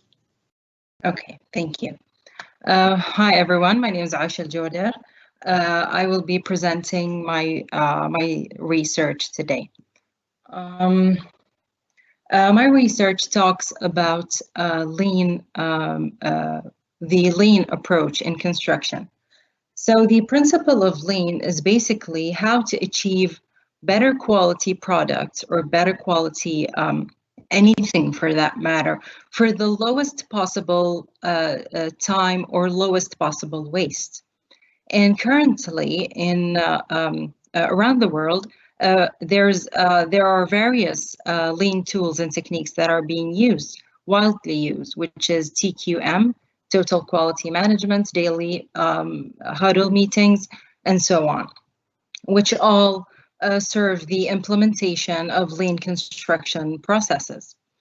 Of course, everyone knows that the results of lean go hand in hand with the goals of sustainability, which have been a worldwide concern for many years, and it has certainly attracted the attention of the architectural and engineering and construction industry. Sustainable construction is the conception and improvement of a healthy construction process centered on resource efficiency and ecological design. The aim of my study is to critically investigate the potential factors that are influencing the effect of lean construction management levels on sustainability. So I will be investigating those principles, tools, and techniques in order to see if the level of implementation will, in fact, affect the sustainability outcome in the Kingdom of Bahrain, in the 4 governance of Bahrain. So my objectives are, for this research, is to critically review and analyze the relevant existing literature and about lean construction management principles, tools, and techniques, and how they relate to sustainability. The second objective is to identify the relevant factors of the lean construction management tools and techniques and how they are commonly used in construction sites. The third one is to assess in detail and analyze the relevant factors of the levels of lean construction management in the Bahraini public sector. The fourth one is to examine the relationship between sustainability and lean construction management. The last one is to develop a framework of the relationship that is between the variables and in the Bahraini construction industry, in the public sector, of course. For questions in my research or in this research, the first question that I asked was, what are the factors influencing the implementation of lean principles at construction sites? This question came up with after investigating the and researching the existing relevant literature and seeing that there are certain gaps when it comes to the factors that are influencing each tool and technique, or influencing the utilization of each tool and technique. The second one is, what is the effect of lean construction management implementation levels on sustainability, and why? So, of course, as I have noticed in construction sites, there is a certain level of lean implementation or lean principle implementation, or there will be a certain negligence when it comes to actually implementing all of the effective tools and techniques on site. So I'm going to investigate that matter. The expected sample size is going to be around 400 practitioners from the construction industry in Bahrain in the public sector, ranging from managers to employees. I'll give you a brief about lean construction management and how it came about. The lean concept or lean theory actually originated in Japan in the Toyota production system in the 1950s. And that was after World War III, where the Toyota production system was trying to gain competitiveness in the automobile industry. And then lean was expected to provide value for customers instantaneously without waiting or without wasting any of materials or other aspects of the project or the production line. So the theory needed generalization. So Kraftsik in 1988 pioneered the term lean to generalize Toyota's work. Of course, that term generalized the techniques and principles, and it caught the attention of naturally the manufacturing industry. So and various industries for that matter. From the east, it came all the way to the west, which then Womack in 1990 introduced the term lean manufacturing or lean production. And then quickly the concept spread throughout the other industries, and the construction industry was one of them. When we come to 2020, Demarcusson derived components for the implementation of lean management in construction. And they were lean leadership, lean culture, lean training, teamwork, and motivation. Later, he at the same research or the same paper, he reported that the effectiveness of the lean construction tools, and they were daily huddle meetings, first run studies, last planner, and amongst others. He also reported that there was an obvious, he noticed that there's an obvious need for training and behavioral changes for lean construction to be completely effective, which is why I'm going to include this in my framework.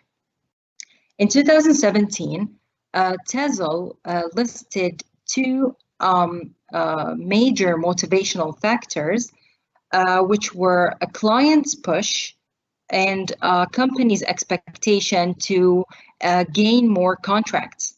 He listed them as the top motivational factors for companies to actually adopt the lean strategy or implement lean tools and techniques. Looking through relevant published literature from 2009 up to 2020, I have found a list of findings and the methodologies that have been utilized are mostly quantitative, ranging from simulation, surveys, and correlation matrix. The research methodology that my study is going to adopt is going to be quantitative methodology approach. I will be using questionnaire survey due to the nature of the gap found by Saunders in 2018, which entails the need for the studies that measure the level of lean implementation in the construction industry. And after that, I will be adding to this by measuring the effect of that level on sustainability.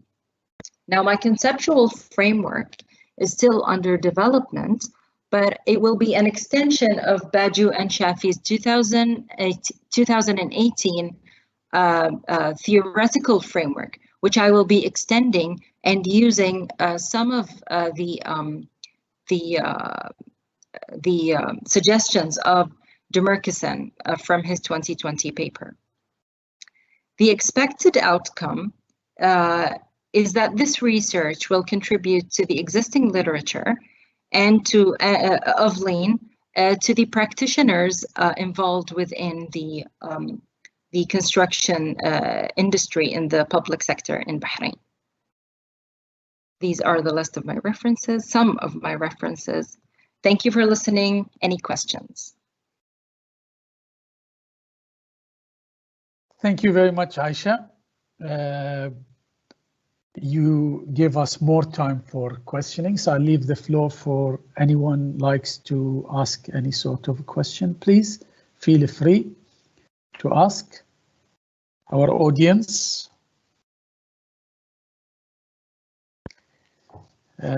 Anyone likes to ask any question? This is Gauri Shankar once again, Ahliya. Yes, Mr. Shankar, please. Yes, lean manufacturing is not a very new thing.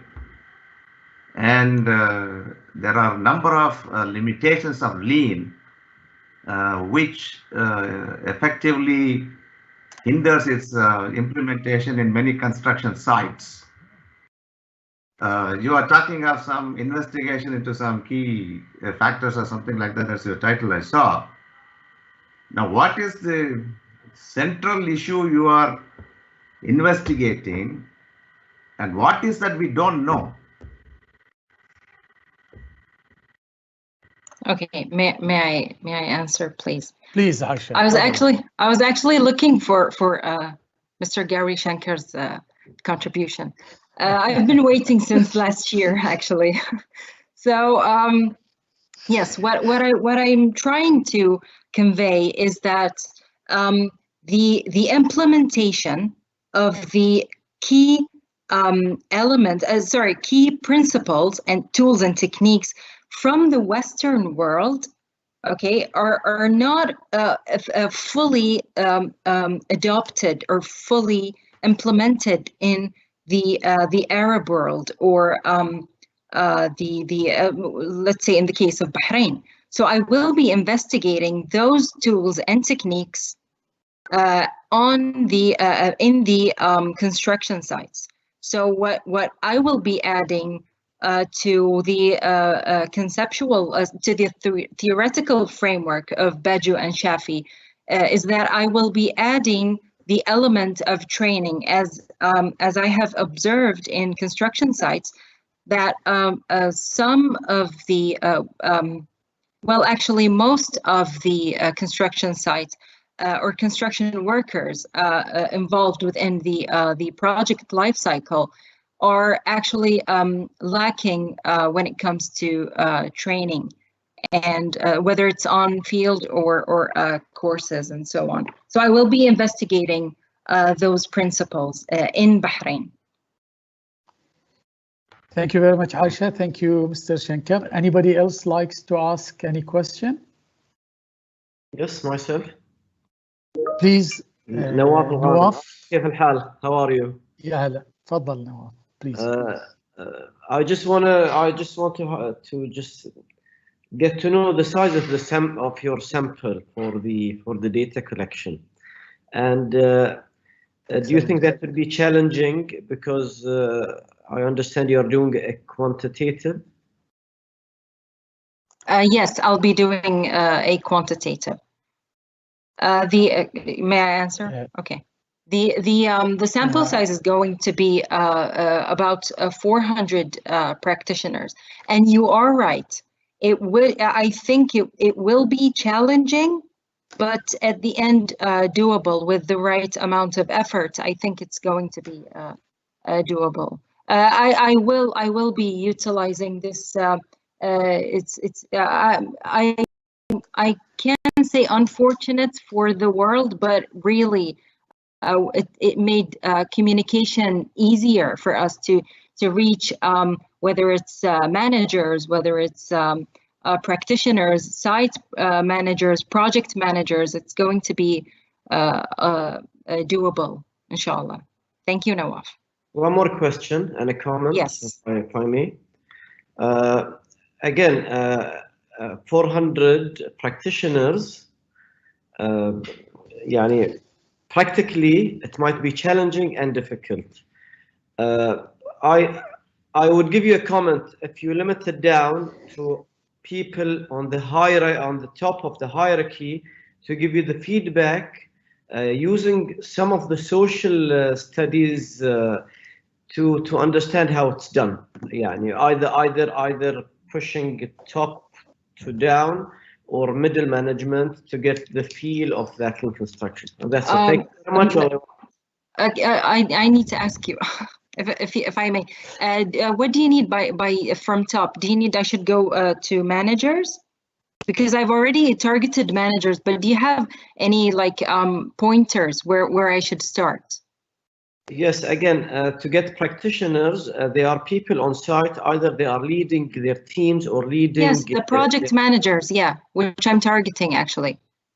So is that what you mean? No, project managers are usually practically on sites. They are team leaders, so they are either managers. Yes, we have project managers, we have site managers. Yes. So thank you. Thank you. Aisha, may I add, if I'm allowed to add a little bit, yes, because I wanted to ask about this specific question as well, because you mentioned 400 practitioners. I thought this is your population, or is it the targeted population, or is it your sample? So this is a little sample. bit. So this is the sample. Yes. Out of how many practitioners we have in Bahrain? So if this is your sample, yes, I do. Yeah, then I'll agree with Nawaf's question. Anybody else likes to ask any sort of a question, please? Dr. Tha'ira, please. Shukran. Thank you, Aisha, for a presentation. Very interesting. I'm just wondering, since you are going to do the quantitative research, your instrument, of course, is not ready. But would you think that the type of construction in this area of the world, using a lot of expats for the construction work will affect, the elements of the lean construction in terms of quality, the productivity, and whatever other factors. Would you shed some light on whether this is going to be part of your study, the difference between the type of construction in this area of the world and others? Thank you. Thank you for that question. But Aisha, we have only 1 minute to answer this question. Okay. Because we need so yes, from observation on site, because I do specifically that job, I've noticed that actually expats are more likely to obey by the principles and actually implement them. So thank you for that idea. I think I could actually include it within tackle that area that you have mentioned. Thank you very much. Thank you very much, Aisha. Thank you very much for everyone engaging in this beautiful conversation. We'll move to our third presenter. Our third presenter is Mr. Ammar Al-Hawaj. The title of his presentation will be Value Co-Creation in Higher Education, a Systematic Literature Review. Ammar, the floor is yours. I just like to remind you that you have 15 minutes and 5 minutes for questions and answers. Please, Ammar, floor is yours. Thank you. Thank you for that introduction. So I'm Ammar Al-Hawaj. I'm here to give an overview of my research at the stage. The presentation outline will look at what is value co-creation, challenges, why this is important essentially, some of the gaps in the literature, the theoretical lens used here, some of the main constructs, and then we will look at the research objectives. So what is value co-creation? Just as an introduction.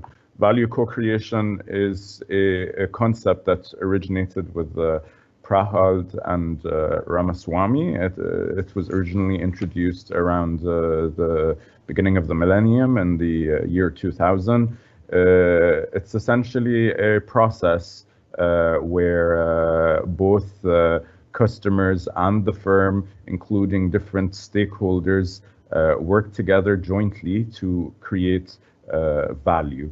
So customer value emerges from the space of interactions between the customer and the company and the quality of customer experiences. So experiences and interactions are very critical here.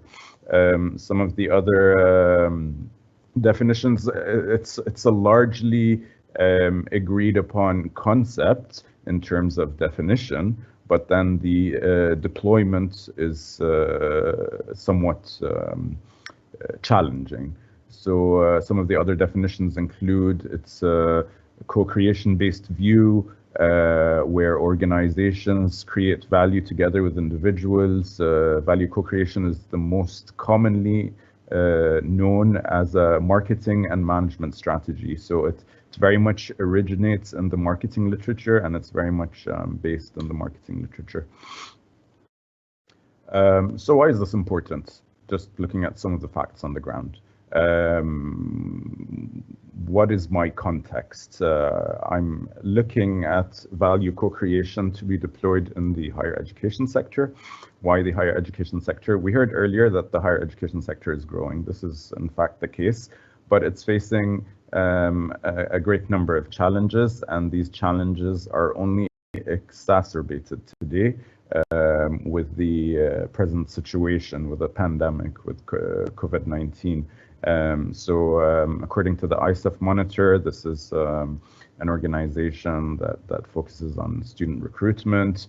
UK universities face a shortfall of at least 463 million in this year. And this is largely due to the decline in the numbers of international students.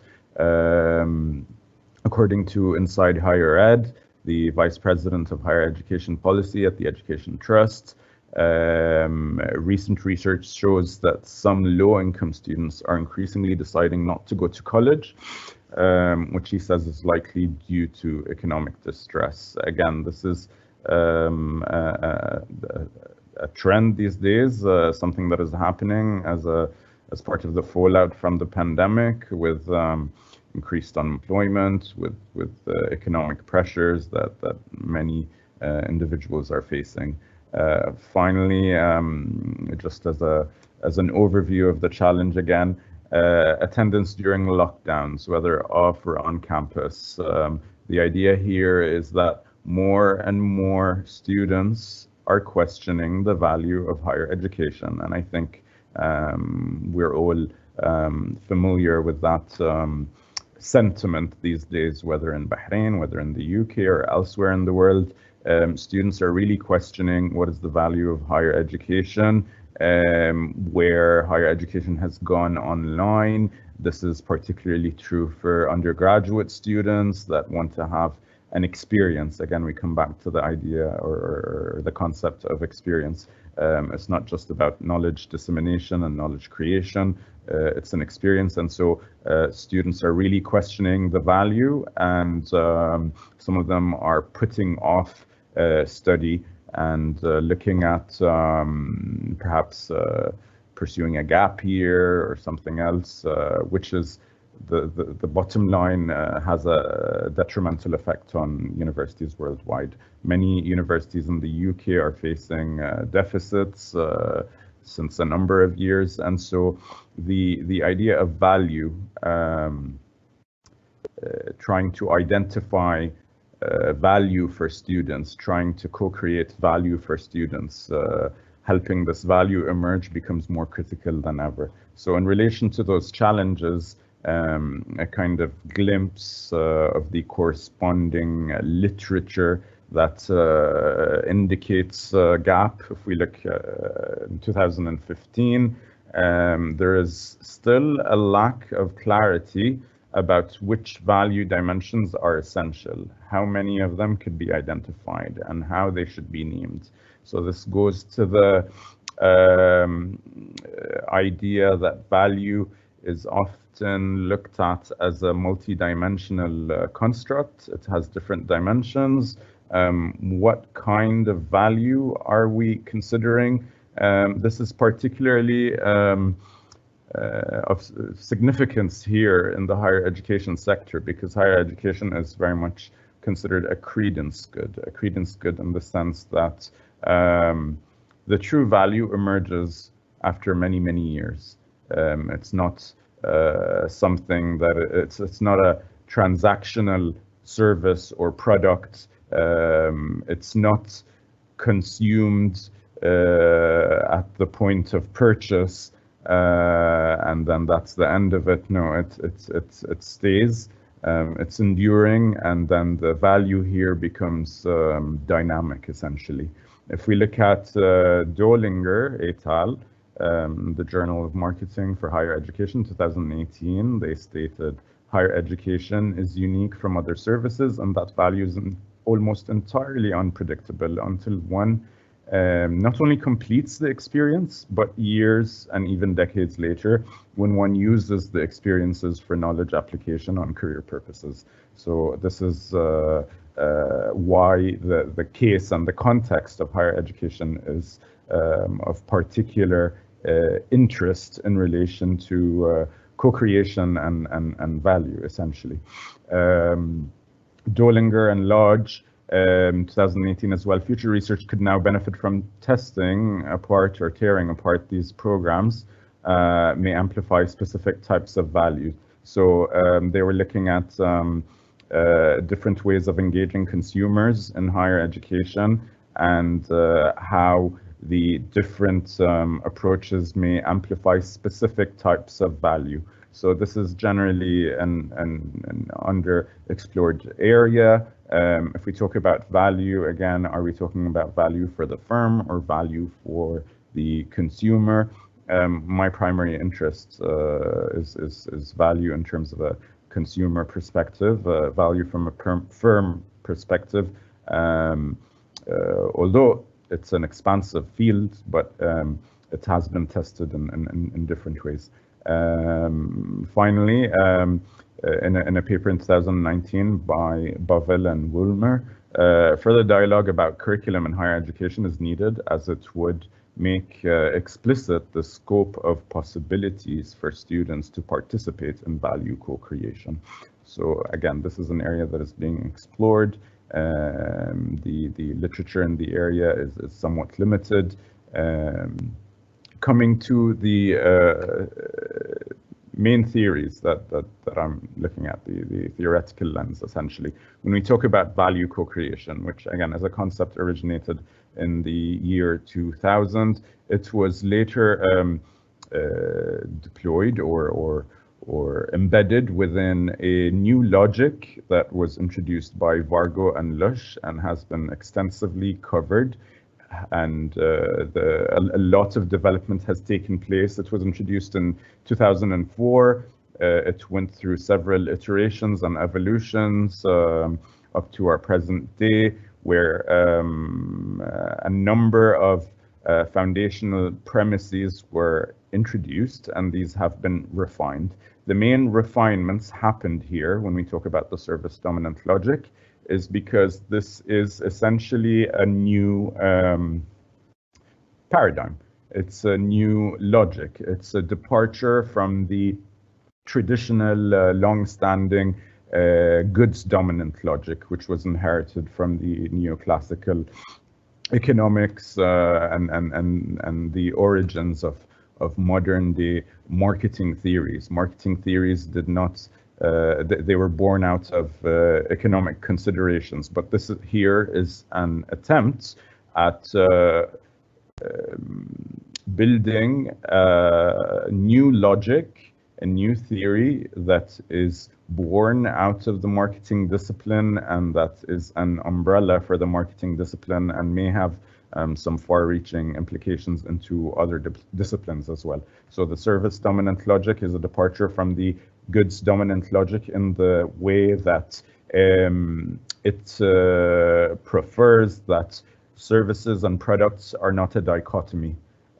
Everything is a service. In fact, goods are just subordinate, they're a construct to services. Goods are a vehicle for the delivery of value to consumers. However, everything is a service. And when we look at everything as a service, this is a process orientation that considers value creation and co-creation, where multiple actors are involved in this value co-creation.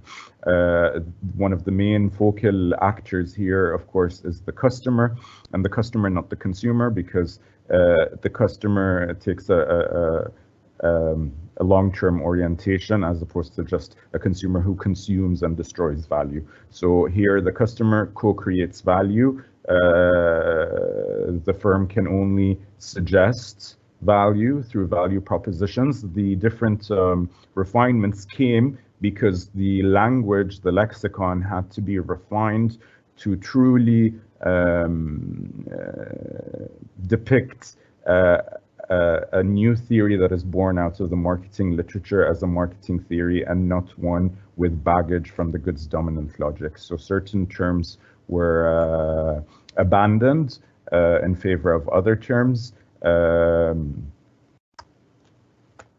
Another theory that is critical here is the theory of affordances. So this was introduced by Gibson in 1979. It originated very much from an ecological perspective through his book, The Ecological Approach to Visual Perception. So he looked at the animal and certain objects and how certain objects afford certain utility to animals. So it's a very much relational theory.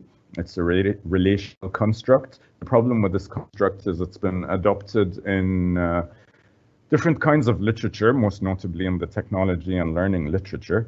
It has had value in this literature in a kind of a predictive sense, but the concept still is used and deployed with a lot of inconsistency. Whether Ammar, this Ammar, may I remind you that you have 2 more minutes, please? Okay. So affordances, the problem with affordances is that it's relational. The animal or the individual has to be aware of the affordance in relation in order to be able to take advantage of this affordance. And so this resonates with the concepts of value and value outcomes, and in higher education value outcomes which come during the long term. They're not necessarily captured during the short term. So in order to maximize value in the long term, value outcomes have to be co-created and formed clearly so that individuals can really utilize the object that is in question. So some of the main constructs here are consumer engagement, which is composed of different dimensions: cognitive, affective, and behavioral.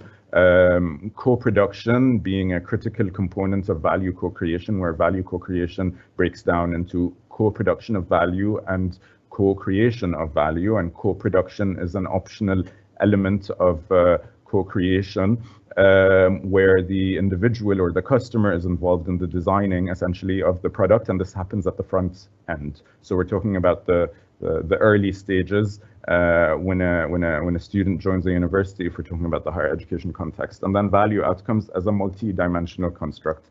Of course, value has evolved and has been conceptualized in different ways. Again, this is the crux of the matter here, and the novelty, looking at value relevant and value outcomes being co-created. The heterogeneity of the value concept in a customer context is also highlighted in the multiple overlapping and somewhat contradictory perspectives that have been used for the value construct in the context of services marketing literature. So originally, value was generally looked at in terms of value and exchange, again born out of the neoclassical economics and Adam Smith, in terms of transactional and short-term exchange.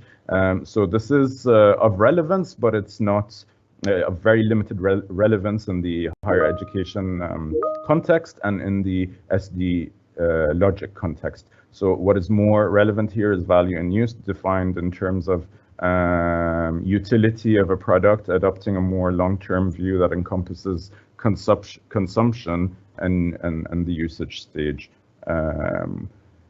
So the research objectives here, again, to explore the role of value co-creation, is related to brand engagement. Brand engagement or consumer engagement is not an end all. It's a vehicle, essentially. It's been tested usually in relation to firm value, customer loyalty, brand loyalty, awareness. So the idea here is to look at it in terms of consumer value and consumer value outcomes, and to identify the differential effects of co-production on engagement dimensions and value outcomes. So how to operationalize essentially value co-creation in a higher education context in relation to CVE. Thank you.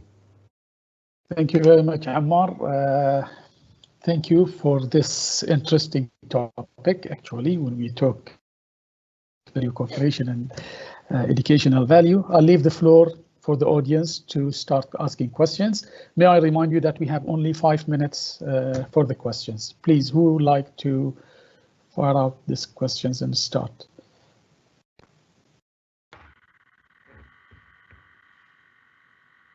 Any questions, our audience? Yes, please. Again, Gauri Shankar, once again. Please, Mr. Shankar, go ahead. Yes, please. Now, the title of your presentation says Systematic Literature Review. I did not see the ingredients of systematic literature review there. You have presented some investigation you want to do. That is in relation to the, that is in relation to the paper submitted. Here I'm giving you a glimpse in 15 minutes, that's all. Okay. Second thing is you have said value co-creation is something new. But if you look at no. I said it was introduced in the year 2000. Yeah, it doesn't matter. Ammar, can you kindly just give a chance for Mr. Chancellor to ask them? Yes, Mr. Shankar, Okay. please go ahead. So value co-creation might have been brought to the surface in this, beginning of the millennium, but it has been existing, in nature, amongst human beings, and it has been excellently exploited. And what is new in education, which you are trying to say as some investigation to co-creation, is something going to be very, very, myopic view of considering education itself. The entire gamut of education itself is to produce different kinds of value, including, co-creation of value. So I don't know what is going to be new in education, which is not so far addressed, which you are going to address.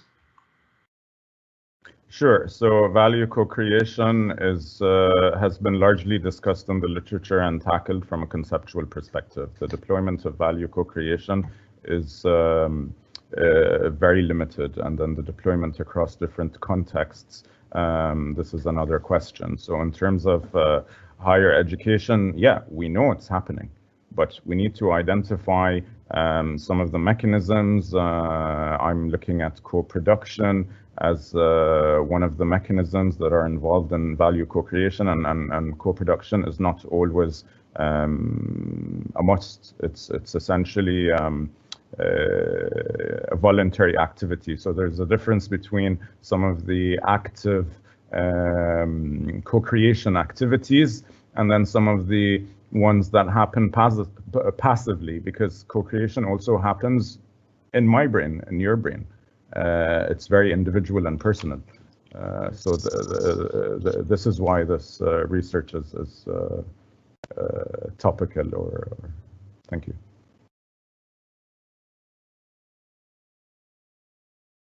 Professor Mansour. Anybody likes? Okay. Anyone likes to ask a question?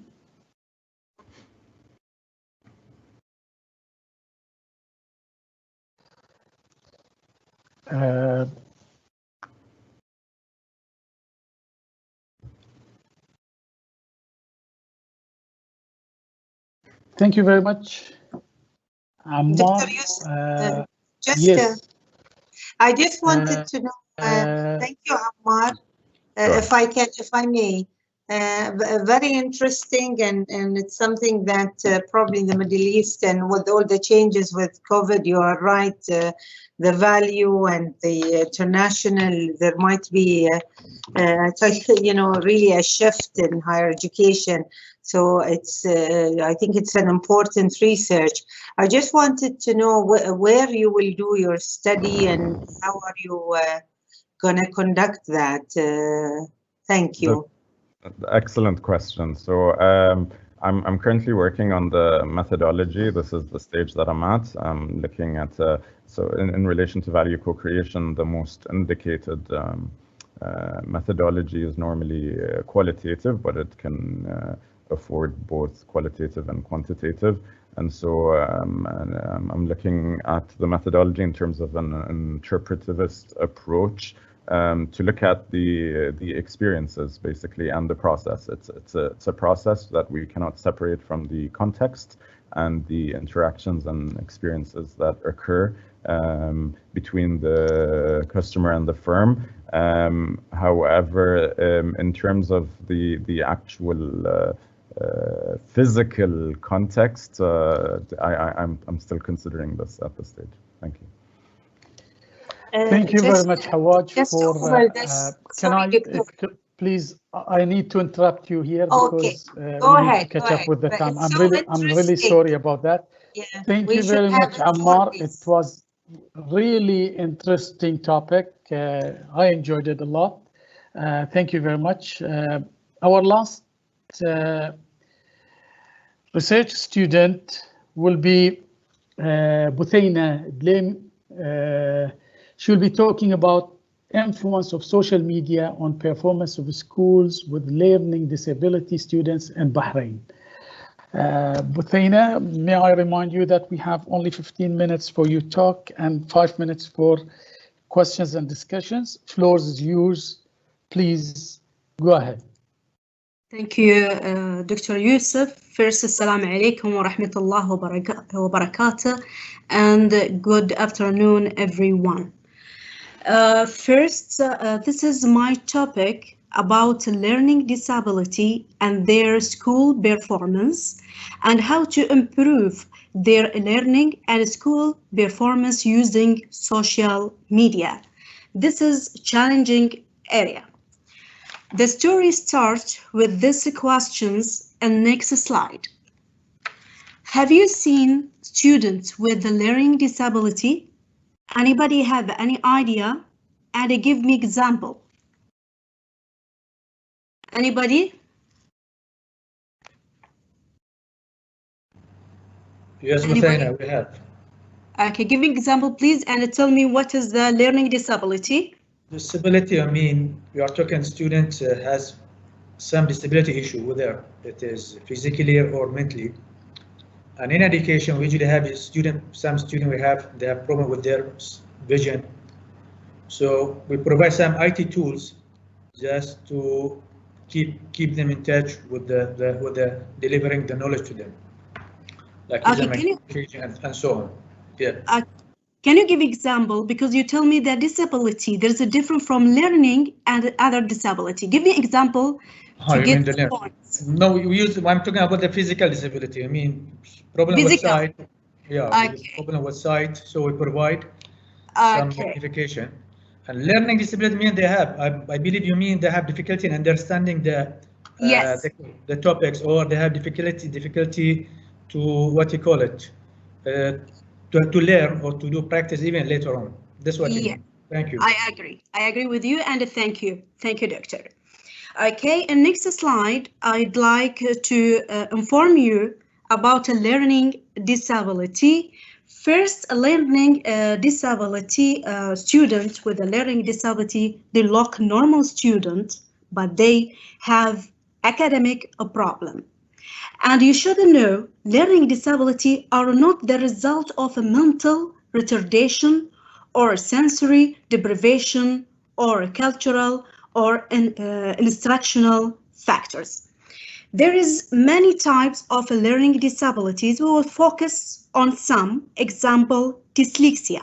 If you have any idea about dyslexia, do you know about what the meaning of dyslexia?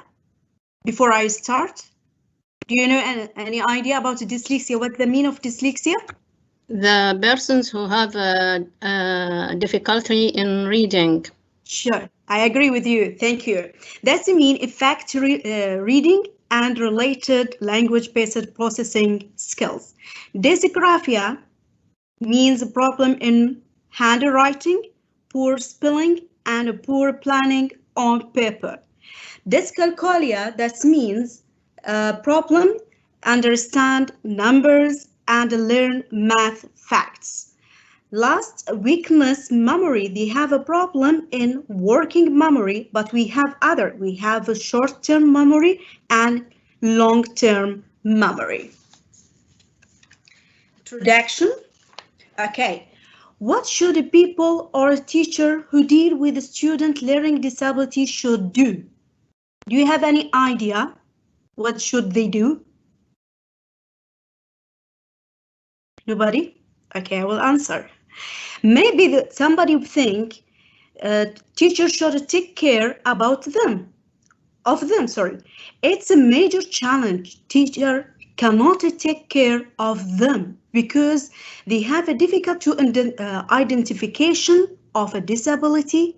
Itself is a major concept. It's not easy to identify students with a learning disability, because a student with a learning disability not able to perform in classroom equally with other students without a learning disability. That's it's being discriminated. So it will affect in school performance. Because because the performance of a student, it will reflecting on the performance of a school. So if they want a better performance of a school, they should give attention to students with a learning disability then the performance will improve and the variance will reduce. Problem statement.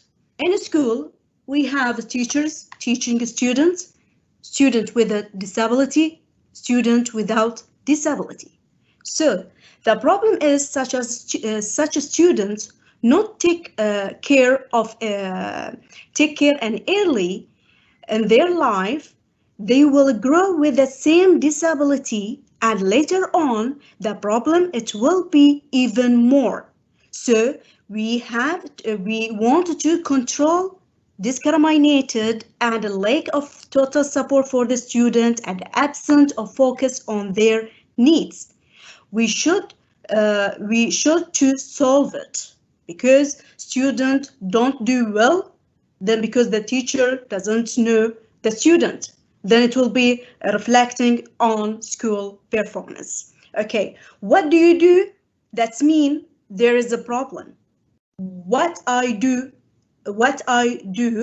that mean what literature says. I go to the literature to understand the problem, and literature says there is many researchers working on this area, and they try to develop some solution, but still incomplete. That means the problems, and there is a problems, and there is a gap in the literatures.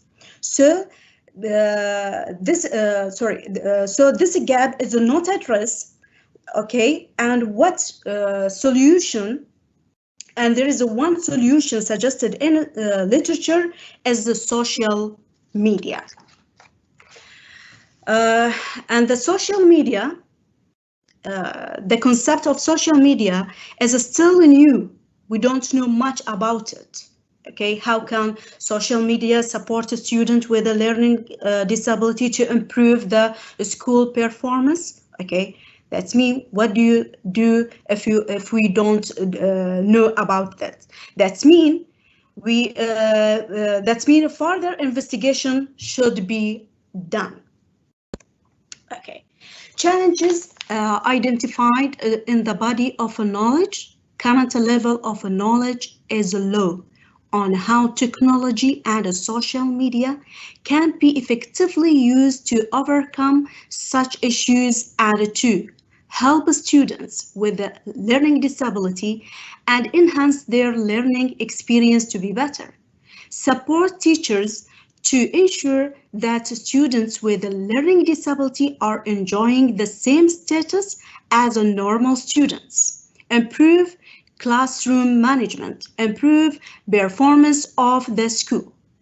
Above mentioned, how the above mentioned problem literacy have remained challenges. Okay, we have questions. We have the main question: what framework could help the schools dealing with students having learning disability to improve their performance using social media? And following sub-questions, we have 3 sub-questions. 1, teachers are the pillars of any institution. Social media is a new concept. How to develop teachers to use social media in an online classroom, taking into account the need for their support to students with LD. Sub-question 2, how to understand the contribution of social media in the learning process of students having learning disability. Sub-question 3, if the schools use social media as a platform for teaching and learning of students having LD, how to measure their performance effectiveness. Aim of this research. So by answering research question, the aim, what I want to achieve, to investigate the performance of primary school dealing with students learning disability. We wanted to finding the problems faced the students, LD, and the teachers. This is the school dealing with students having a learning disability. This is the aim of research. What is proposed? Conduct an explorative study because there is a need to explore for phenomenon in a new light, because we are not sure what the problem faces the students and the teacher and the school dealing students, and we have to deep knowledge from literature to understand. Methodology, I'm going to use a qualitative method, and the exploration leads to qualitative. According to the literature, there is many methods in a qualitative. I can use example, literature review, case study, action, research to make explore, to identify how to identify LD and their performance and teachers and others. And I will do exploration study in the literature for similar topics. Framework that I suggested to solve our problem, that will study classroom. I have found out how our students with a learning disability and student without a learning disability. I have to find out what the performance of teacher and students, normal students and with a disability, student with disability and without learning disability. Then I will give them social media support.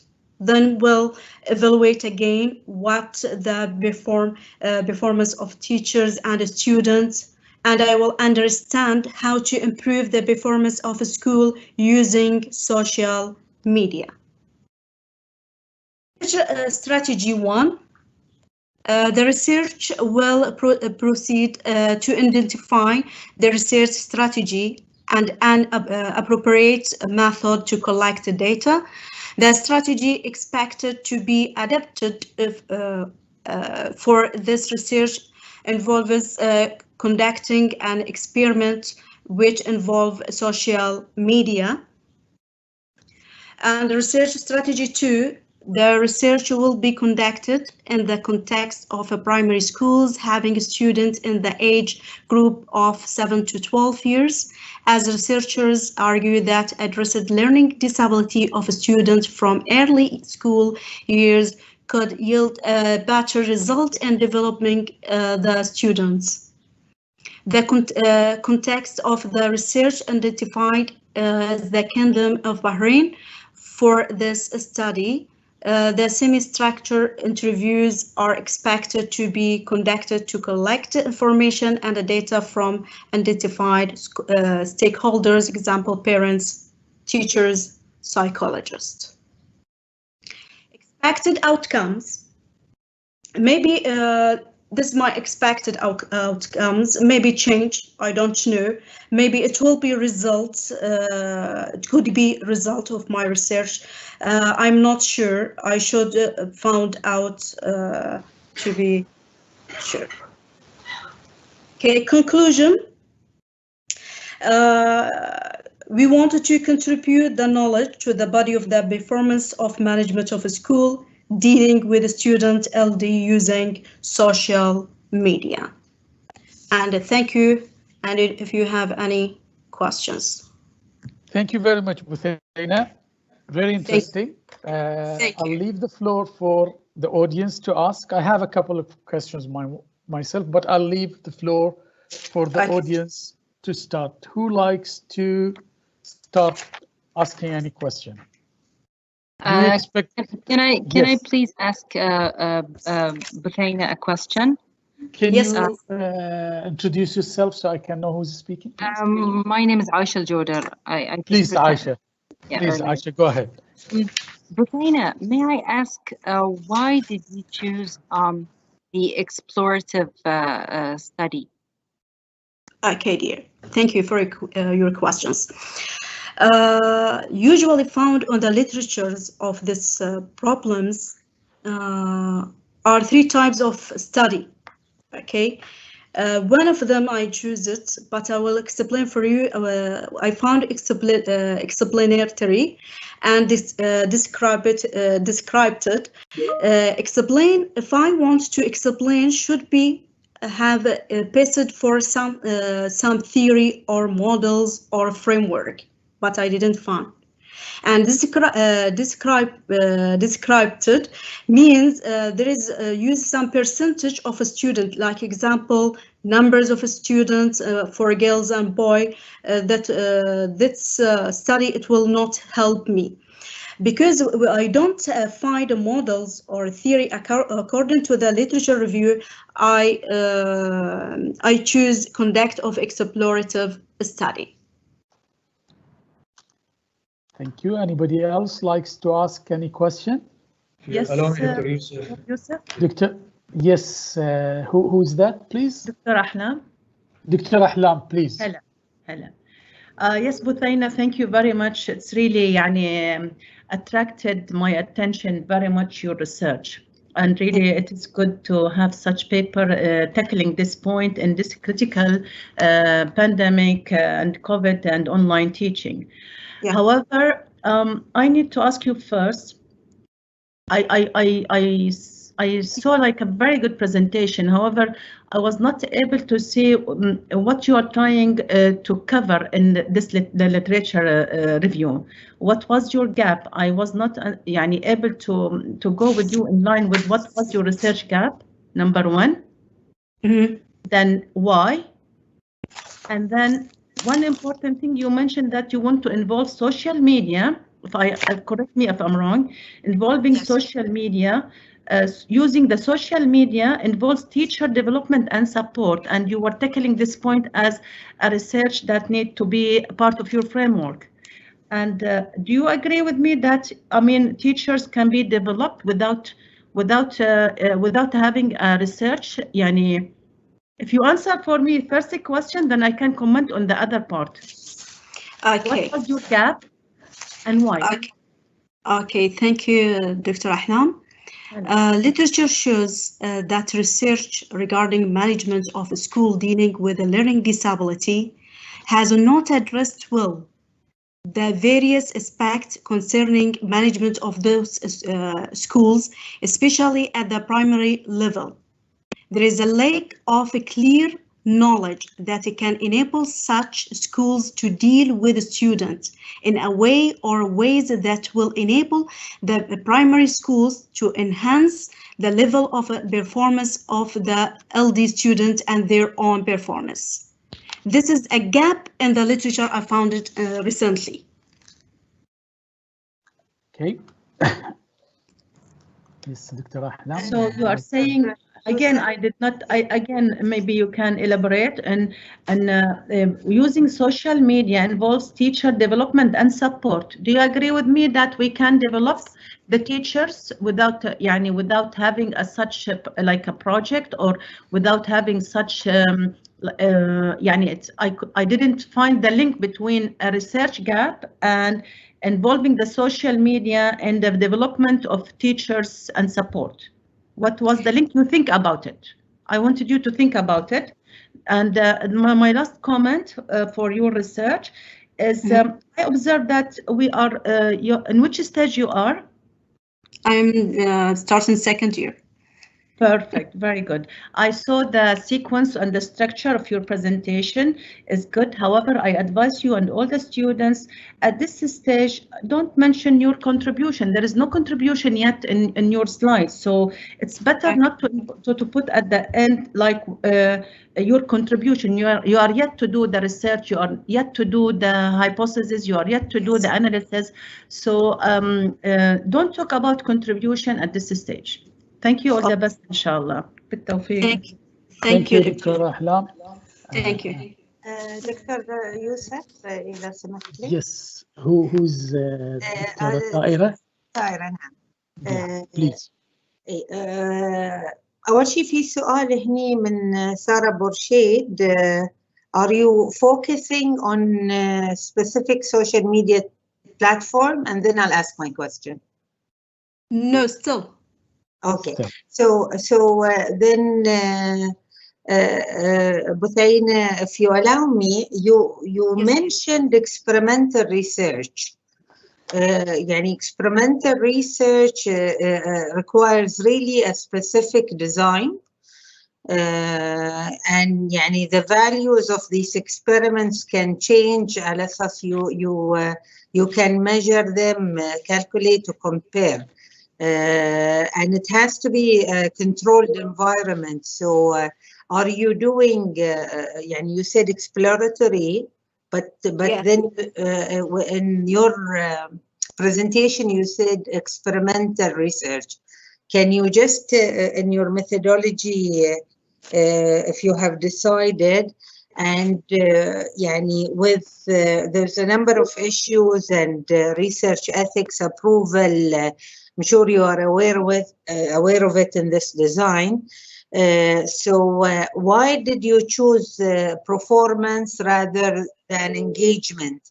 Because you can look at engagement, and there are publications for engagement that can measure the physical, psychological experience of these students, or you can look at the performance, but the amount of time to do the experiment and look at performance in the PhD, since you are in the second year, might not be on your side. So these are my questions, if you can clarify for me. Thank you. I'm not sure. I'm not able to answer because I will not. Maybe it's not clear for me. Could you rephrase your question, please? Because I am lost for exploration. Okay, you said you will do explanatory research. Yeah, but you said while you are doing the presentation, you said you will do an experiment. Experiment is a different design. There must be variables, there must be time, because you are looking at performance.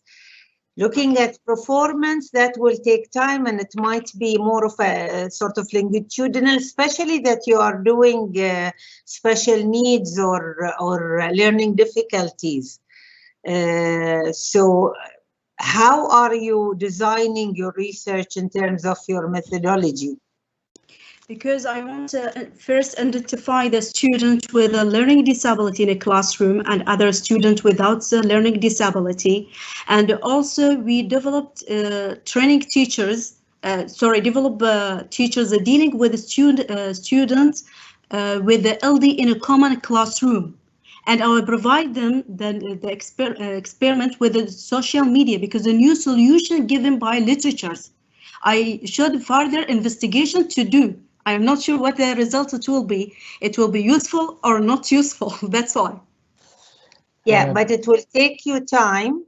So just especially because you are targeting performance, their actual performance. So if you allow me, I suggest look at engagement of these, the student engagement, which is really their physical and psychological experience as students, rather than the end result of measuring their performance, academic performance. It might be easier for you to do and decide you are doing exploratory research or you are actually doing an experiment which has to be designed really very strict, and you have to adhere to the research design. Thank you very much, Dr. Tahira. Thank you very much. Sorry, Dr. Hassan, we are out of time, to be honest, to catch up. I had a comment myself. I had a number of points, but I will stop it here because we have exceeded the time. I'd like to thank everyone. Thank you very much. Thank you, all the presenters. Thank you, Professor Abdullah Hawaj. Thank you, Professor Mansour. Thank you, the organizers of the symposium. Thank you for the people in Ahliya and the people in Brunel. Every day we learn something new. Today I had this opportunity to learn. I learned so many new things.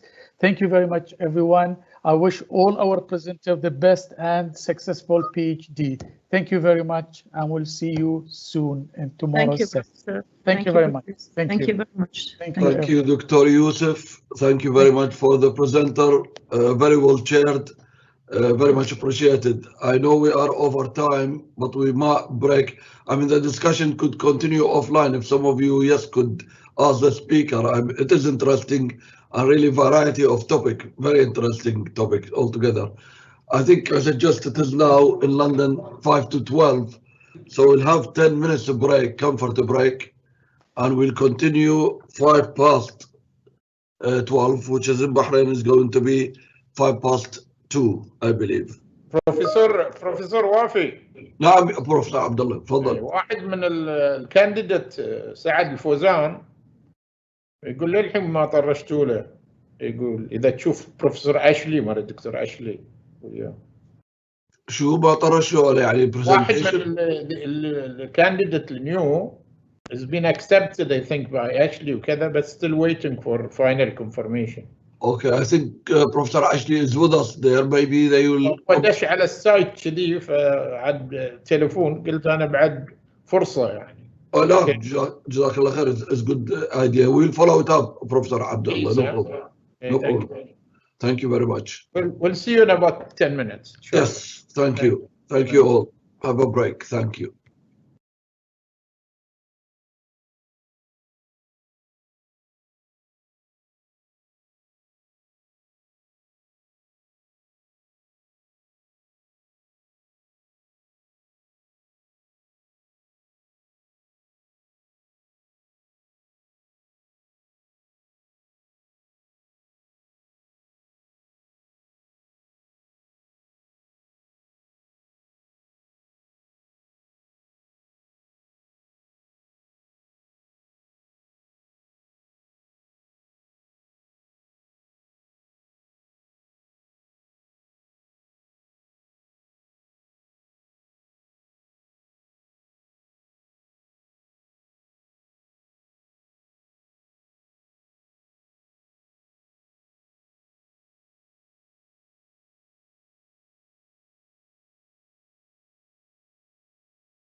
Good afternoon again. I think we should make a start, colleagues. Thank you.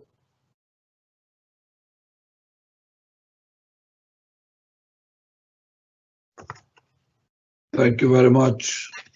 Thank you, Dr. Hassan.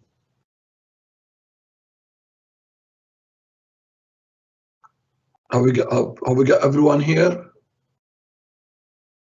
You are muted, Dr. Hassan, sorry. Oh, Janine here, okay. Janine and Dr. Hassan there, okay.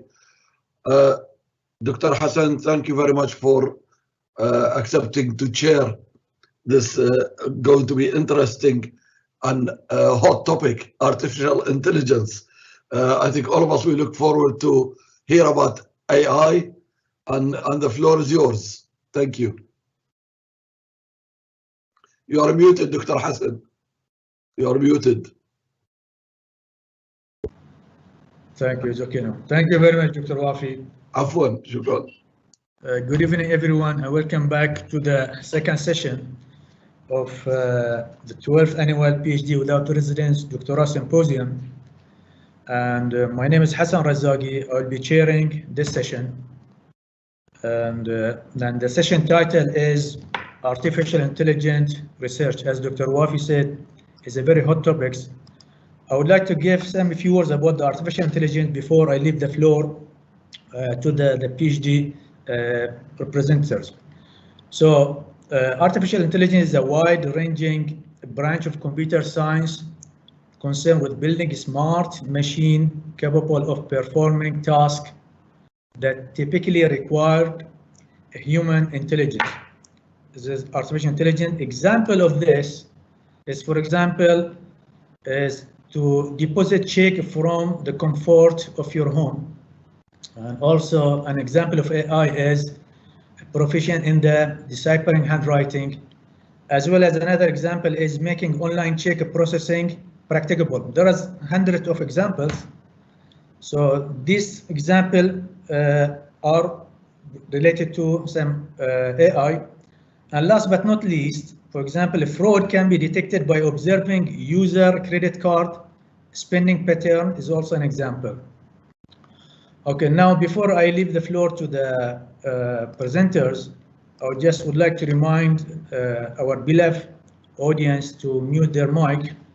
And also some guidelines to the presenters is you have 15 minutes for your presentation and 5 minutes we leave it for question and answer.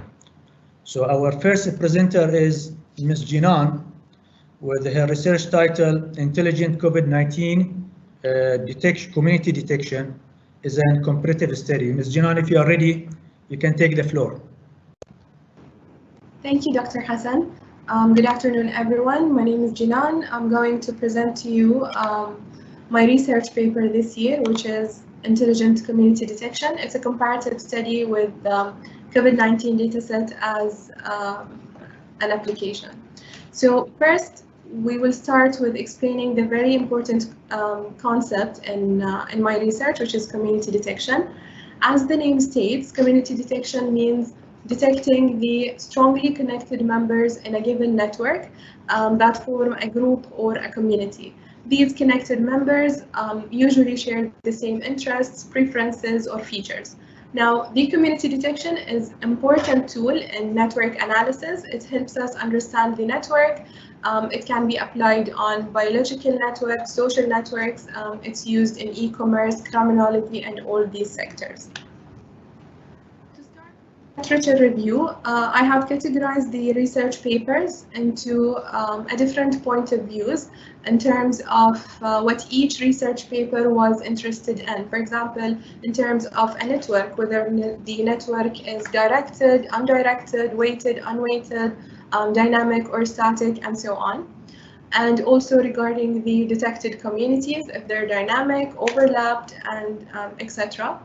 The evaluation measures, of course, after detecting the communities, we need to evaluate the detection, if it's accurate, if it's close to the practical or not.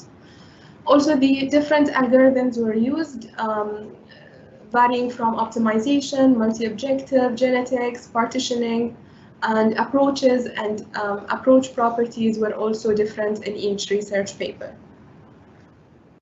As for the evaluation measure that I will use in this research, it's the modularity.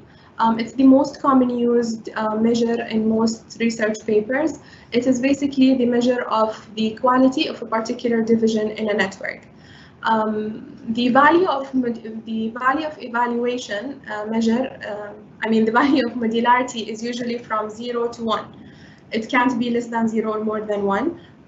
But in practice, the values fall between 0.3 to 0.7. The closer the value to 1 is the better, but that's a very hard thing in practical. It's very rare to happen.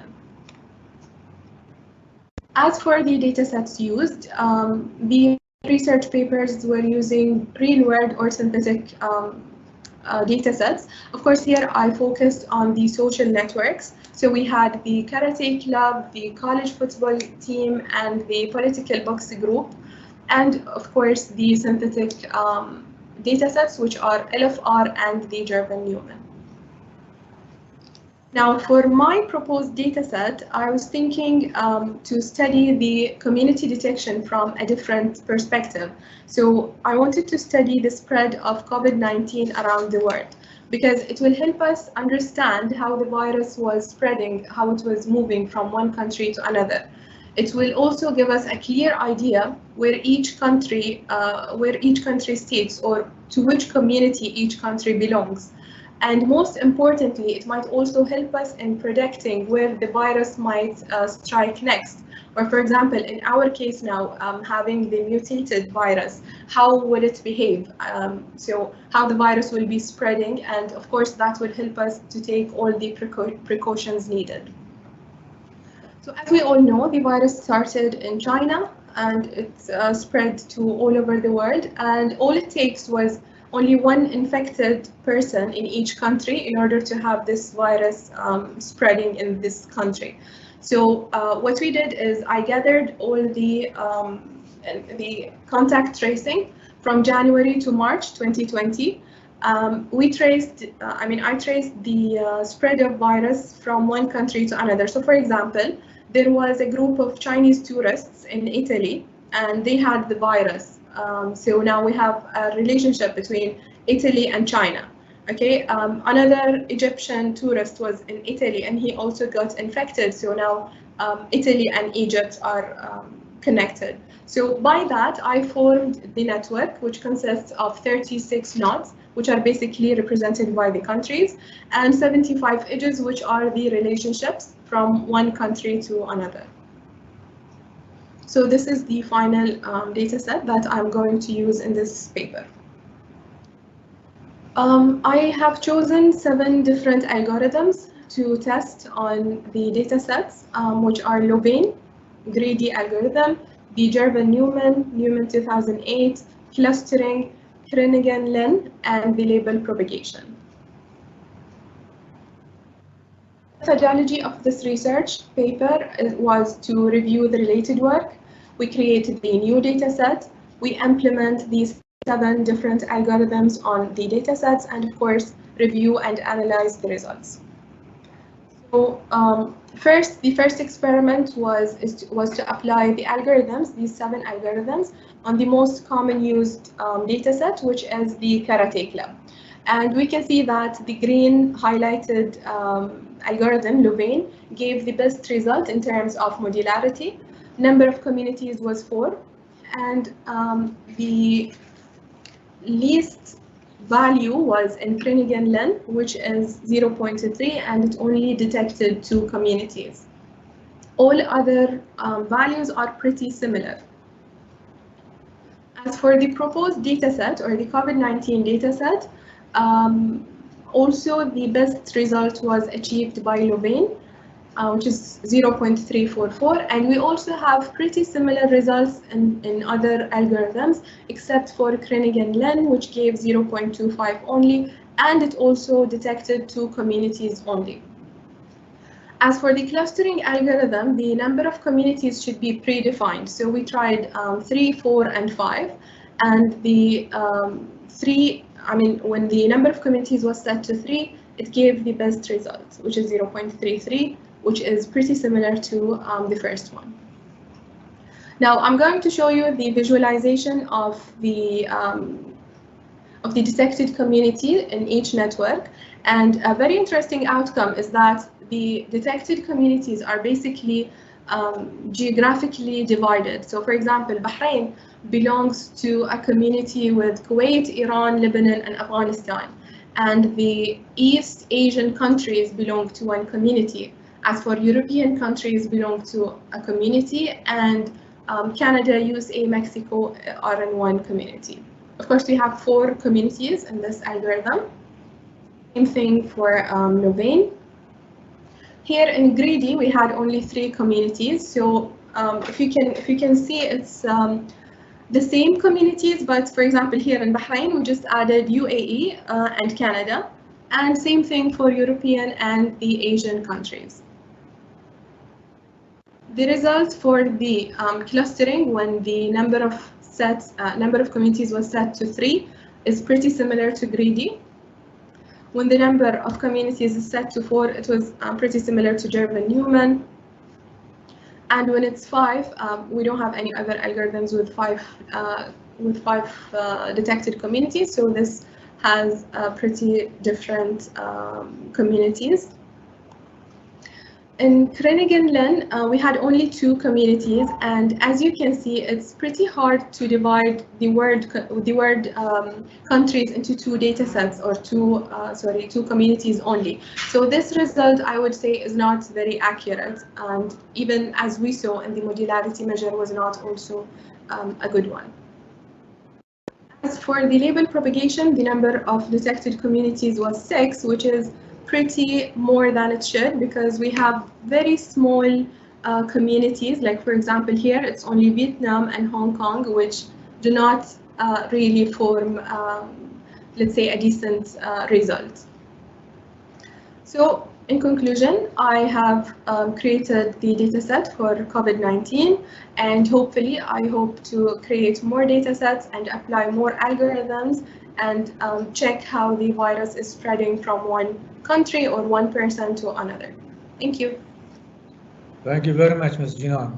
I like it. You finish in 10 minutes. Very good. Now we'll open the floor for questions. And we have around 10 minutes for questions. Sorry, I have a question. Yes. Can you please, would you mention your name? My name is Hussein Hamidia. Yes, Hussein. Go ahead, Hussein.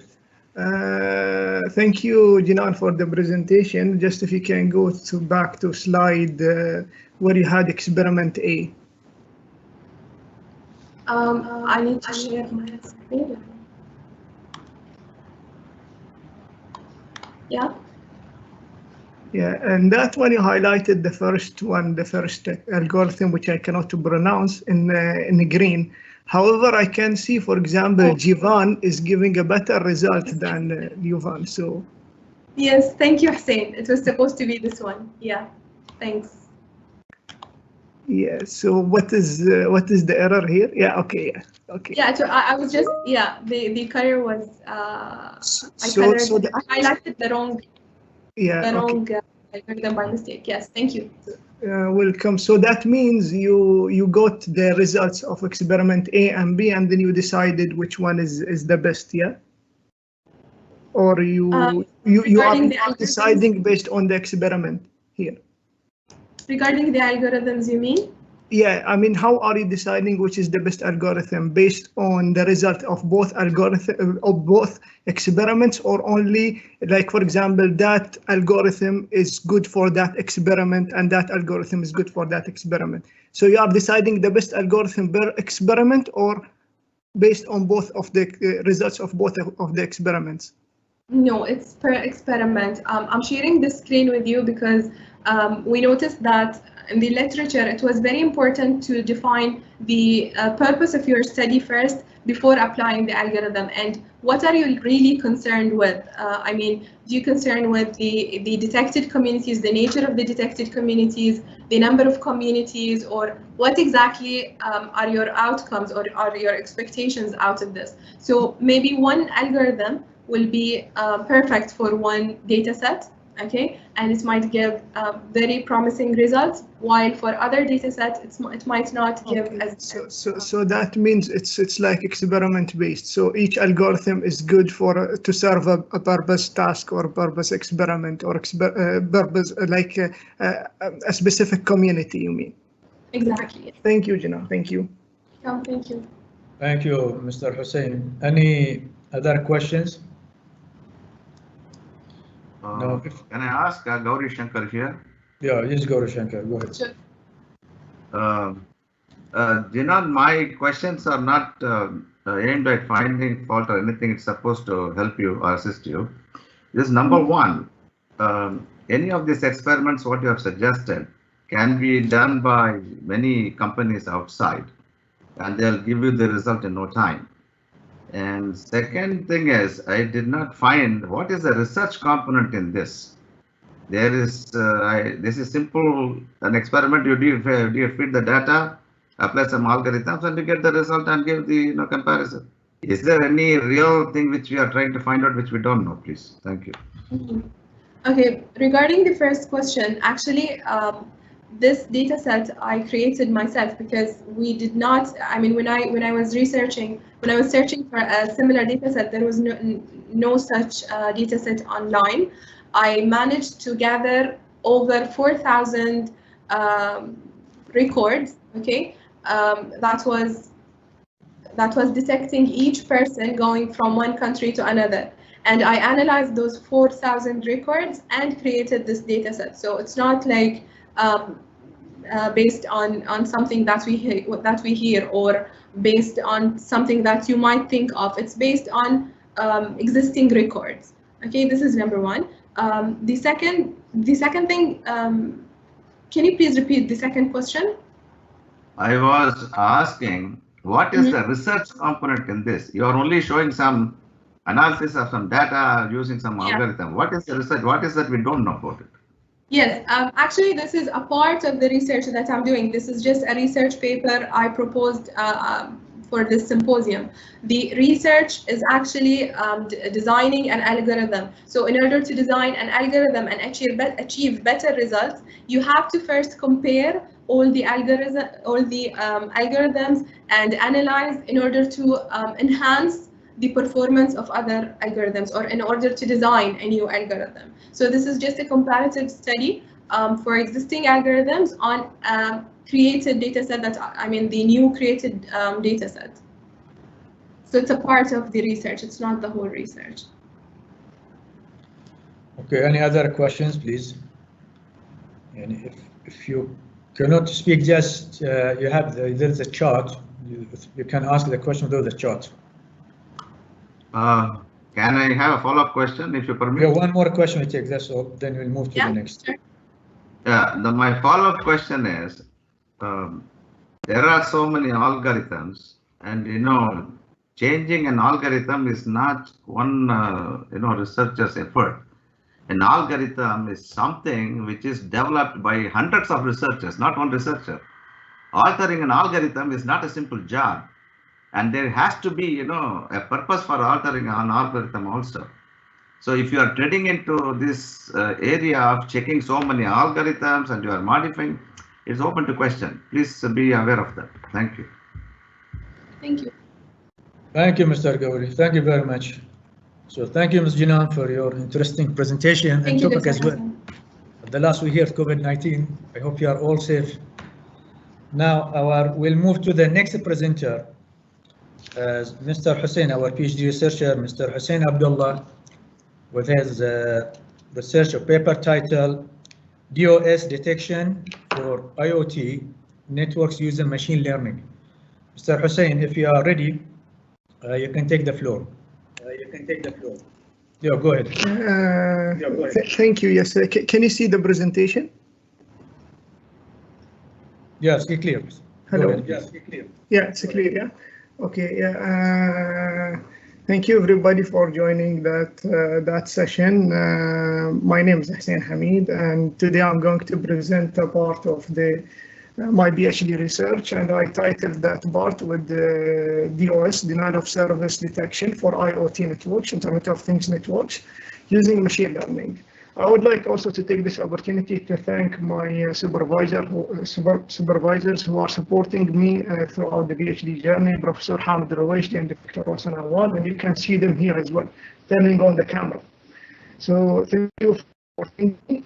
Now let's go through some of the terms which I'm going to use frequently in this presentation. The first term is IoT, Internet of Things, which refers to any physical device that's connected to the internet, including your smartwatches, smart speakers, smart TV boxes, and the smart TVs. Anything that's connected to the internet, we call it IoT, or a thing that's connected to the internet. Second term is artificial intelligence, or AI. It is the ability of machines to perform human-like tasks. Let's take the car as an example. The car moves, and moving is also something that, let's say, animals can do, and human being as well can do. However, let's say autopilot or auto parking, it's something that can be done only by humans. So when the car has the ability to do auto parking or autopilot, then we call the car, it's performing one of the AI, let's say, tasks, which is artificial intelligence. Now, machine learning, it's the set of algorithms that parse data. So, let's call it the language that we speak to the machine with, for it to, let's say, to be able to perform AI tasks. Like, for example, we have neural networks, we have support vector machine, we have set of algorithms. I'm going to speak about some during this presentation. So what is the motivation for me to research that area? According to the Gartner, it's one of the top 10 strategic technology trends in 2021. In 2019, Bahrain and UK were selected by the World Economic Forum to be a test bed for. Sorry. Sorry, can you please? May I ask the audience to mute their mic, please? Yeah. Also, the leadership, our leadership vision, His Highness Khalid bin Hamad, innovation and artificial intelligence competition is an evidence of the importance of that area to research. So by 2025, we are going to have over 21 billion devices connected to the internet, which is like, let's say, if the world population is 7 billion, that means everybody will have 3 devices. If everybody like had an IoT device, and these devices are not secure and they are prone to attacks. And denial of service is one of the most or well-known attack for IoT devices due to their resource constraint nature.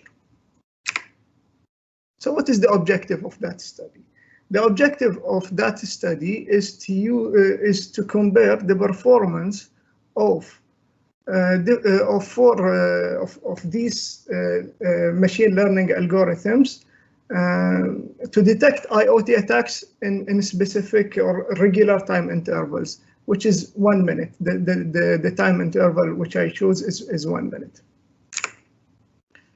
So related work, I'm not going to speak about each of that one, because I detailed in the let's say in the paper or the symposium paper which I sent.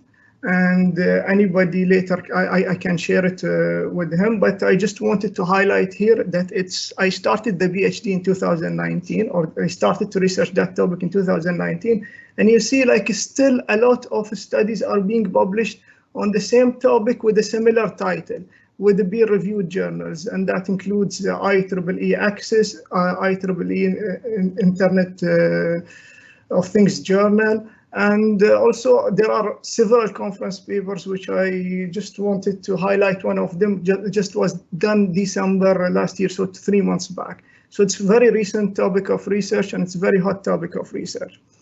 And I try to identify the gap here and the gap is getting narrower and narrower. So the next slide, I will show what is unique in my study, or what do I want to, what I want my contribution to be.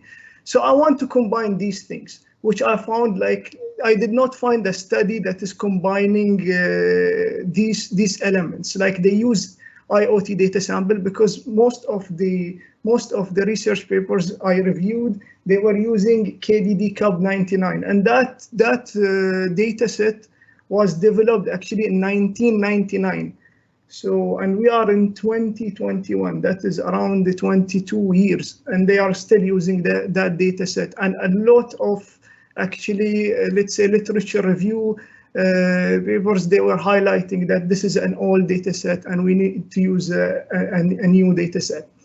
I wanted also to decrease the number of attributes to detect denial of service. So instead of using, let's say, more resources to process a lot of attributes, I wanted to decrease the number of attributes. I wanted also to include the precision as a performance metric, and I will show you later why actually precision is a metric that interests me. And I wanted also to include the neural network, because I see a lot of potential in the neural networks. So the network plan, where do I want my device or my, let's say, attack detection to be? I want it to be your home router. So if you are in UK, I want it to be in your O2, Vodafone, EE router, or if you are in Bahrain, then I want it to be in your Zain, Kalam, or Batelco router. You can include that intelligence in your router, so you can develop that logic there. Once, let's say, it's finalized, manufacturers can take care of that. So the sample data which I used, it's one that was published, part of a research done in 2018. I got that sample data, which should be collected, if you see, from the gateway or from your home router here. So that's like, it's mimicking the data passing through that device in between. So what did I do here? I just took the data and I divided this one into three types of data. First one is the, let's say, the labeling. This is like during a minute, that is 0 is like normal data, and 1 is like an attack. And we have the total length, and I also divided by protocol. What is the length of data for each protocol?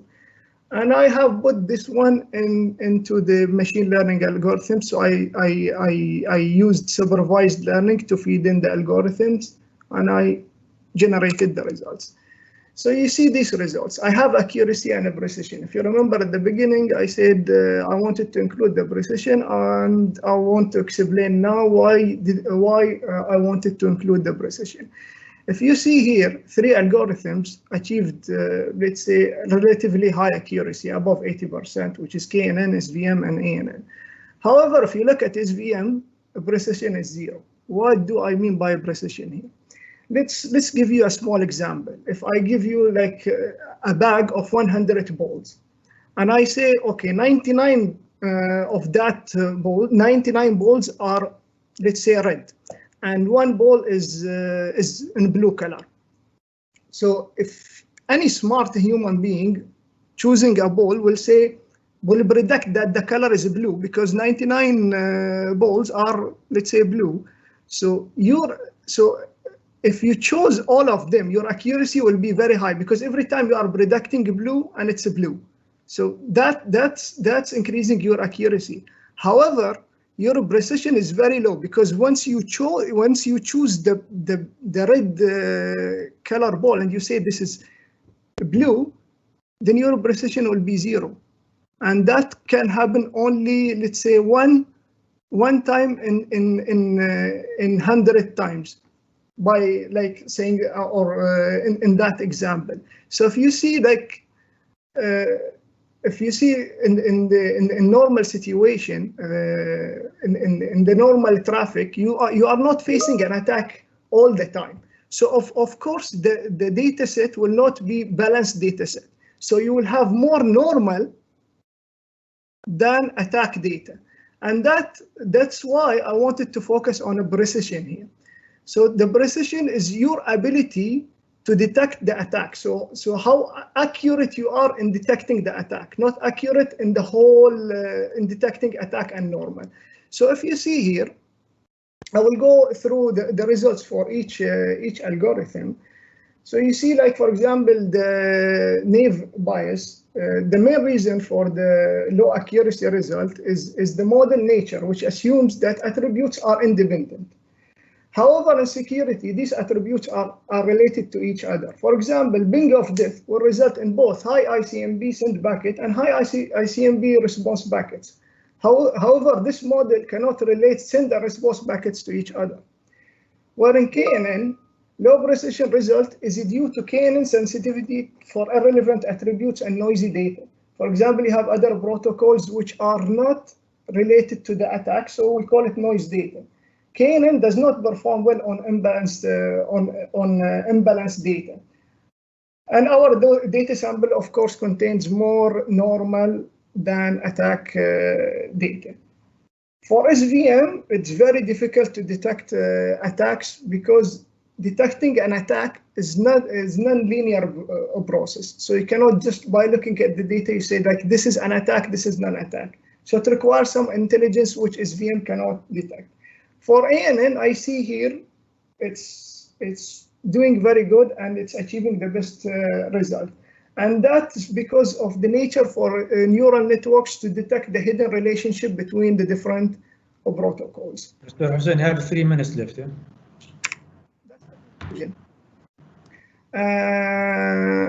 So if you, I mean, in conclusion, I see that denial of service is one of the security problems that are affecting IoT devices.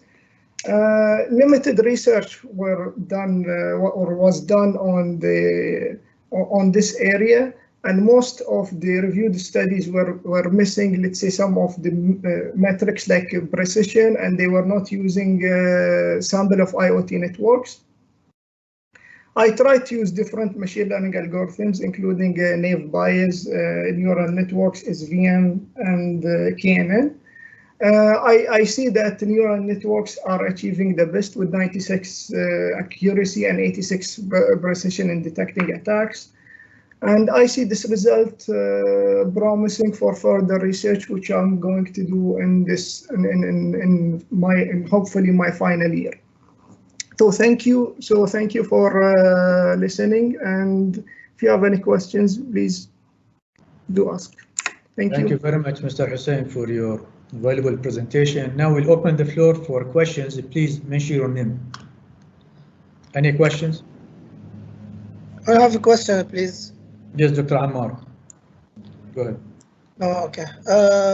Hussein, thank you for your presentation. I have some questions related to the data size you are working on. Could you just highlight the size of the data set you are working on? I have around 2.5 GB. I mean, I analyzed 2.5 GB data of packet tracing, and that's equivalent to 24 hours data. It's 1 day, and yeah. So that's the size. Yeah. That's very good. My concern here is about the data cleaning. Did you do any process for data cleaning, or you just dump all this data to your algorithm? You mean by data normalization? Yes, I did the data normalization just to avoid that the percentages where they go higher than the other one. So I did the normalization before. Normalization part of the data cleaning. Yes. Suppose that some columns are all zeros, for example, or most of the data is zeros or empty or null. Then how do you treat this?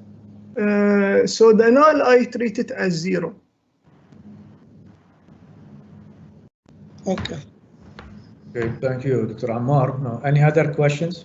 Please, Dr. Jdidi want a question. Thanks, Mr. Hussein, for your presentation. Just for clarification, you take denial of service to affect only the router, the gateway, or also the end user devices? This one actually, the gateway device will capture the data or will try to analyze the data and will protect the devices behind it, which because are the IoT the OS affect mainly mainly the devices, not the router. Yes. It can affect the device, not the router also. This is the point you should clarify your assumption here. Second clarification. Here you focus in Internet of Things in home or ecosystem devices. However, IoT it's more wide than this area. How you explain you will stay in this area ecosystem Internet of Things, or you will go through more wide? Actually, okay, let me go through the model or the network plan again. So let me know when you can see the network plan slide again. Yeah, because you put the devices as home applicants only, or individual applicants, ecosystem devices. This is the point, and you take in consideration only the gateway. However, the main function of the denial of service is the device more than the router. Okay, if you allow me here just to explain. Actually, all of our devices, they will connect to the internet through a gateway.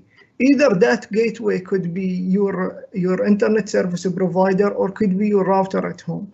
So your device cannot connect to the internet without the gateway. So the gateway should be there, whether it's visible device at your home or it's with the ISP or with your internet service provider. So here I'm highlighting that this functionality can be there. So nobody can attack your device without going through the gateway. That's as simple as that.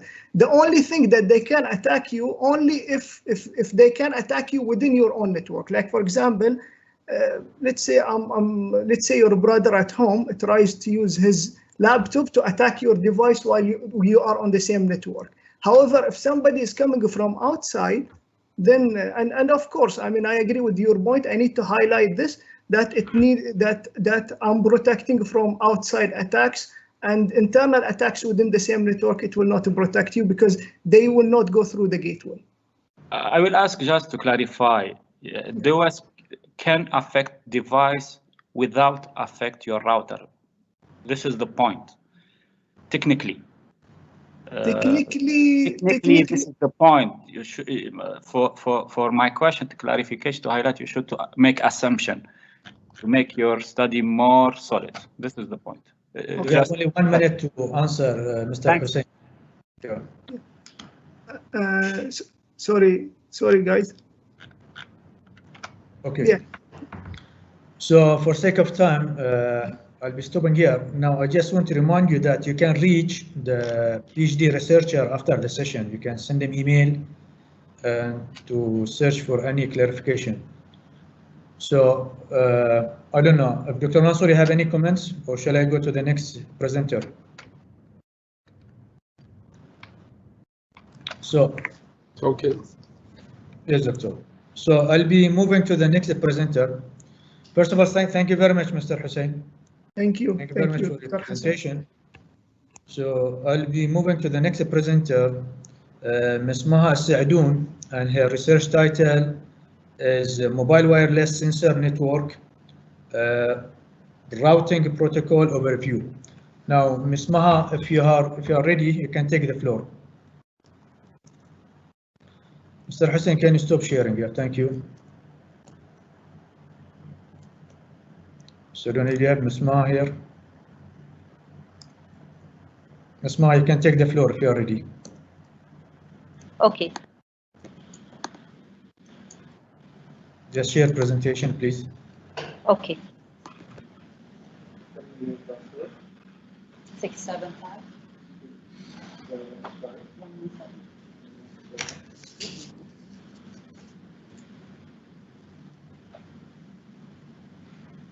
Just a few seconds because the mic is not working, and finish now. Try to. No problem. Okay.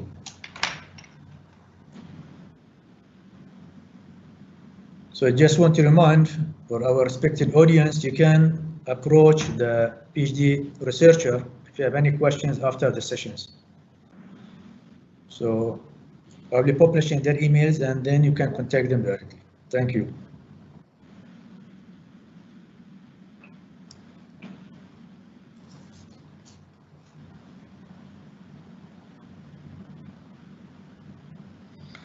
And also, if you are not able to say any question, you can just type it through the chat, please. If you have any questions. Yes, Ms. Maha. Just a moment. Finish. Yeah, please. Okay. Sorry to interrupt. Can I ask Thuraya to get her presentation ready on the desktop, please? Just open it. You know, you don't have this delay, please. Thank you. Yes, that's fine. خلاص okay.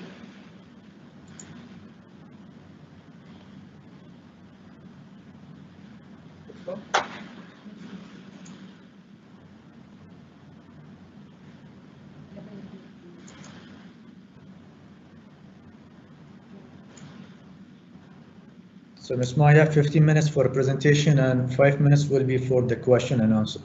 Okay.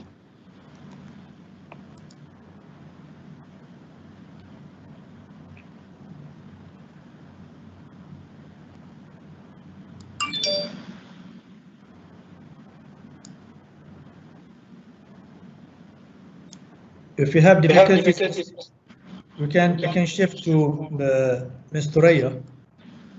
If you need time, Ms. Maha, we'll shift to Ms. Thuraya, then you come back to you. Okay, better. So we'll go to Ms. Thuraya, Ms. Thuraya Amran, with her presentation titled Sentiment Analysis of Arabic Sequential Data Using Traditional and Deep Learning is a review. Ms. Thuraya, Yes. you can take the floor if you are ready. Okay, I will start now.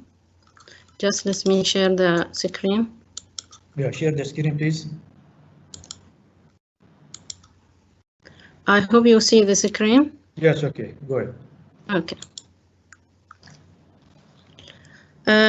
My greeting to all of you and welcome everybody. Before presenting the main slides of the presentation, I just want to start with this opening slide. As we see, there is a conversation between two students. The first one said, the PhD symposium will be on 17th and 18th of February. Will you submit your paper for publishing? And she replied her friend, oh, my paper already submitted for publishing as a chapter in book, indexed by Scopus and ISI within publication and Studies in Computational Intelligence by Springer. It was accepted and it was published only 4 days ago. Wow, it's so great. It is a nice feeling to present a published paper. I like that. What is the title of your paper? Thank you.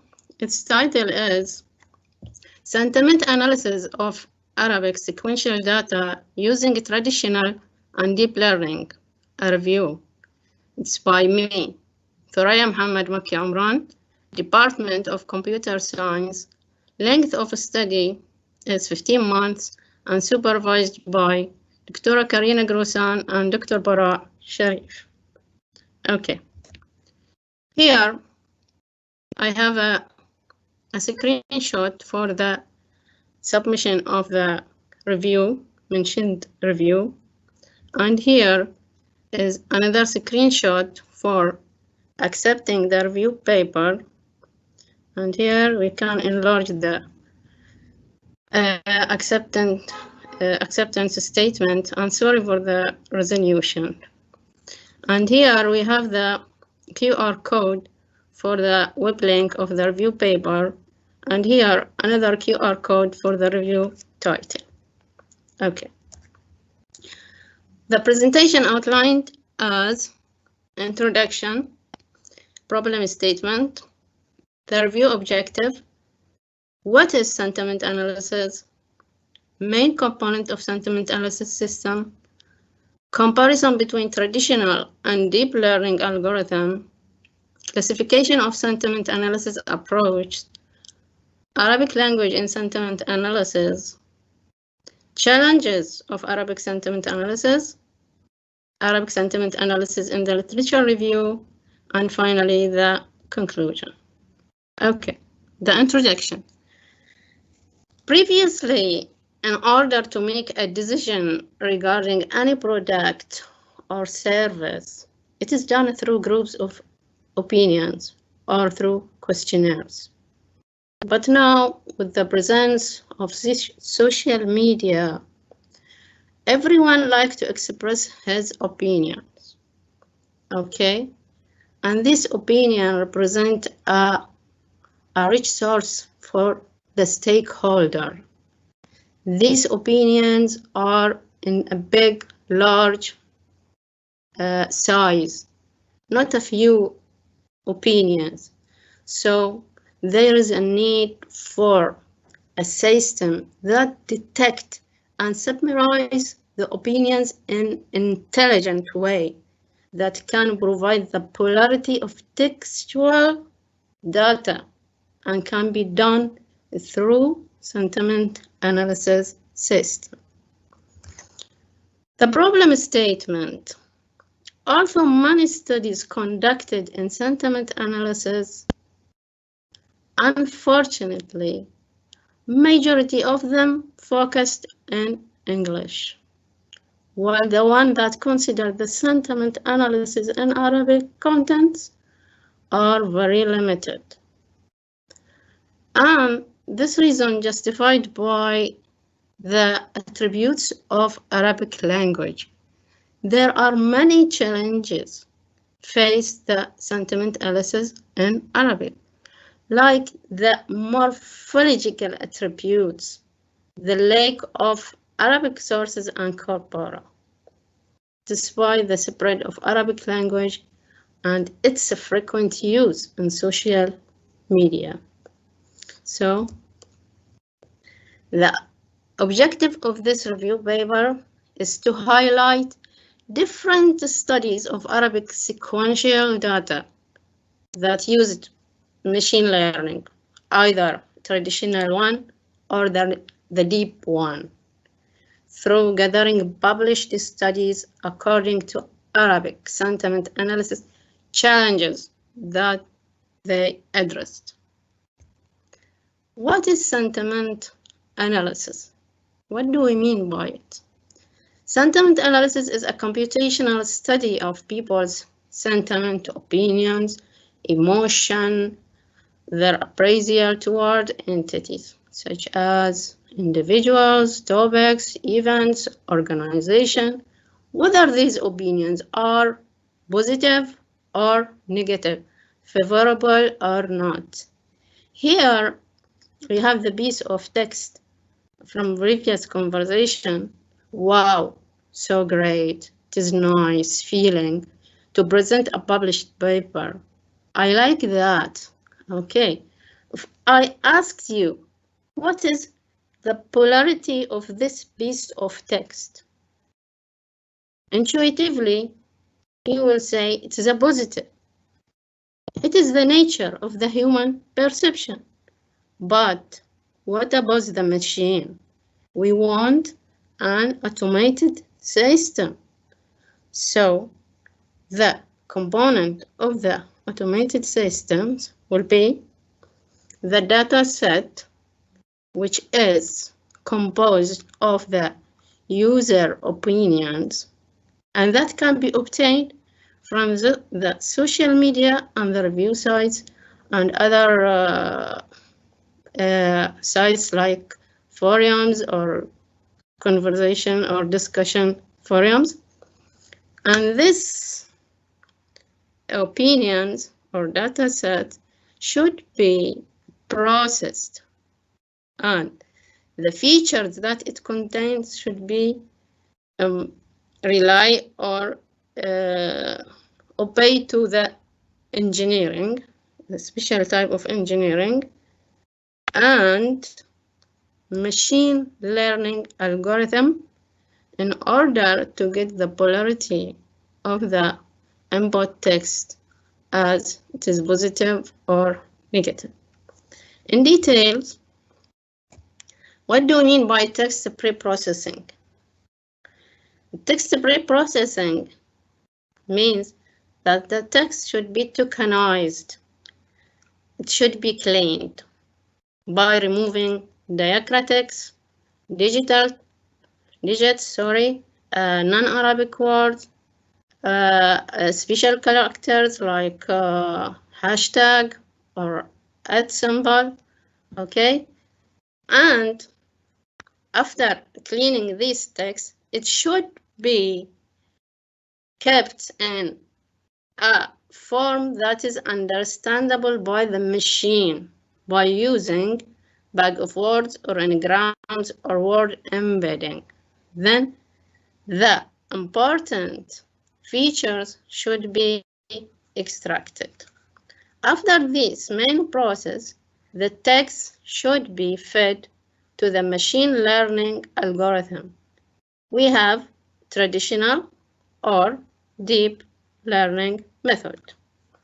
Okay, what is the difference between a traditional and deep learning method? The main difference represented at feature extraction and the classification process. Here, the feature extraction is done or handled by the human, and the classification process is handled by the machine learning algorithm. While in deep learning, the both tasks of feature extraction and the classification are handled by the deep learning algorithm itself. In more details, what do we mean by deep learning algorithm? Deep learning algorithm is a powerful technique of machine learning by which the learning process occurs through multiple layers. Okay, you have here input, hidden layers, and output layers. As much as you increase in the hidden layers, the more state-of-the-art result you will get. Here we have examples of some tweets or opinions. 4 tweets, some of them are positive and negative. When we feed them to the neural network, it will classify them as positive and negative.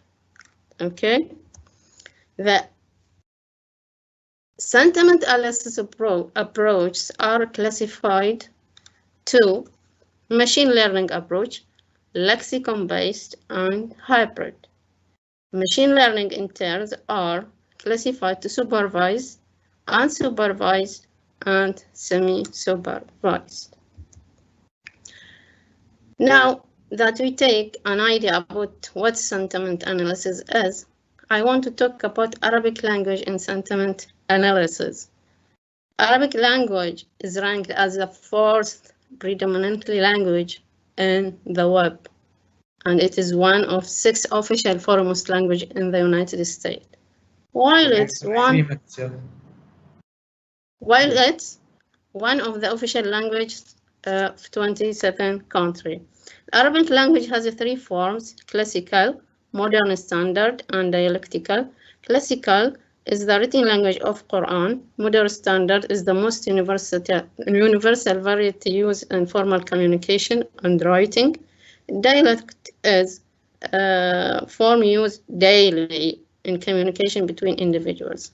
The challenges of Arabic sentiment analysis, and this is the main point of the review, there is a linguistic challenges such as diacritics marks absence, and the contextual one is the availability of negation words which alter the polarity of the words that come after it. Another challenges is, or one more challenge is the data set which is adequate for traditional deep learning is not suitable for the deep learning algorithm. Okay, Arabic language in the literature review. There are many studies arising in the field of Arabic sentiment analysis, aiming at improving the classification of sentiment by finding solutions to the difficulties and challenges using different approach, either traditional or learning. These challenges, as I mentioned before, represented as negation handling and scarcity of Arabic resources. Here I will mention two studies. One of them, conducted by Tawahri and Mazroui, developed a supervised approach for the purpose of considering negation context and scarcity of Arabic resources. They used a traditional approach, which is support vector machine. Arabic sentiment. Another study was conducted by Muhammad and Qura, constructed a corpus composed of 40K tweets, and they compared the achievement of 3 deep neural networks, namely convolutional neural network, long short-term memory, and recurrent convolutional neural network. At the end, it was concluded that Arabic sentiment analysis attracted many researchers, but more studies are needed to be conducted to tackle and address other challenges of Arabic sentiment analysis, such as the presence of irony, phrases, or the sarcasm. Thank you. Thank you very much, Ms. Thuraiya. Any question? Okay. Yeah, now we open the floor for questions. We have 5 minutes for questions. Any questions? Yes, please mention your name. Yeah. Any question for Ms. Thuraiya? Yeah, I will ask a question. If nobody has a question, I'll ask her a question. Yes, Professor, go ahead. Yes. No, this is very, very interesting about the sentiments rather than normally people refer to the semantics, but Thuraiya is talking about sentiments rather than semantics. So, which is much more difficult to model. And what modeling tool you will use to actually model sentiments, because this is a bit more complex than normal semantics, because semantics, you can form a structure. So how would you go about it, Thuraiya? I'd like to know. I didn't get that idea. I just mentioned my research will be to find, this is just a part of the literature review. My research is to find the sentiment in Bahraini dialects about products, product review. Okay, here the model will be composed of a stack of LSTM learning algorithm. Yeah, but the actual modeling, not the learning part. I'm talking about the modeling part. The learning will only happen based on some kind of a model of the knowledge of the sentiments. This is my question. Can you clarify it more so that I get your point? You are receiving this natural language. Yes. And trying to extract some sentiments from it. Yes. And sentiments are really extremely difficult to detect. Yes. You may build patterns, but they would vary. Well, semantics, if you have big data of text, slowly you can build some semantics. So it is a bit worrying, how you would get the knowledge of the sentiments and model them, because machine learning will be based on some kind of knowledge. You have to search through knowledge. So that part it wasn't clear to me. Maybe you're at the early stage, but I'm just raising a question to you. Okay. If we want to predict, or just if we want to let the machine to predict the sentiment of any text, okay, I have mentioned in one of the slides, there is a text representation, okay. There are methods for text representation, which is a word embedding.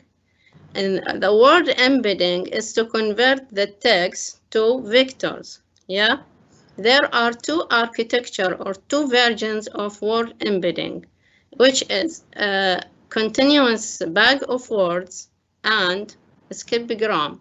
In continuous bag of word, we extract the or we predict the target word giving the context of this word, while in skipagram we predict the context given the target word. Of course, by using word embedding, the words with semantic or with the same semantic will be clustered together, and the value of the vectors will be near or will be equal or similar. This is how the machine predict the word or the similarity between words. Okay, thank you. Am I answering your question? Oh, great. Thank you. Thank you. Thank you very much, Ms. Thuraya. Thank you for your presentation. Now we'll move to the next presenter, Ms. Maha Sadoun, with her research title, Mobile Wireless Sensor Network Routing Protocol Overview. Maha, you can take the floor. Yes. Good afternoon, everyone. My name is Maha Sadoun. I am a PhD student at Brunel University. Just at the beginning, I would like to thank all of you for your presence here today for this session. Also, special thanks goes to my both supervisors, also Ms. Hassa Da'an. Now I will share. Just before sharing the content of the presentation, I would like to highlight the importance of mobile wireless sensor network, which considered as the main pillar of Internet of Things, or the backbone of Internet of Things. And here, let's the numbers speak about the amazing numbers of Internet of Things. So every second, there are 127 new devices get connected to the internet. IoT market revenues is $212 billion. 75 billion IoT devices will be online by 2025, and by 2021, the IoT healthcare market will reach a net worth of $136 billion, and so forth. So now I will start the presentation. I will start this presentation by general overview about wireless sensor network and specifically mobile wireless sensor network. Then I will go to structure of mobile wireless sensor network and the main component of wireless sensor network. Then we will see the difference between wireless sensor network and the mobile wireless sensor network, different topologies and challenges faced by the mobile wireless sensor network, and the routing protocols available. Then I will go to my proposed routing protocol, then I will conclude the presentation. So here, as you know, the network is a group of devices which are connected to perform a specific task, and we have two type of networking, either wired network, which use or the connection will be through cables, or wireless network. Wireless network, the connection or the transmission of data will be through the radio frequencies, and based on the coverage area and data rate, they divide the wireless networking into 4 different areas. wireless WAN and wireless MAN, wireless MAN, and wireless PAN. Each one of them have different data rate, different coverage, and different technologies or standard used for each one of them. The main important things that wireless sensor network, as a sensor network small device, is built between these types, wireless LAN and wireless PAN. The wireless structure, the structure of wireless sensor network, we have three main components. The first one is the area, as you see here, the sensor deployment field, which is the area where we want to monitor.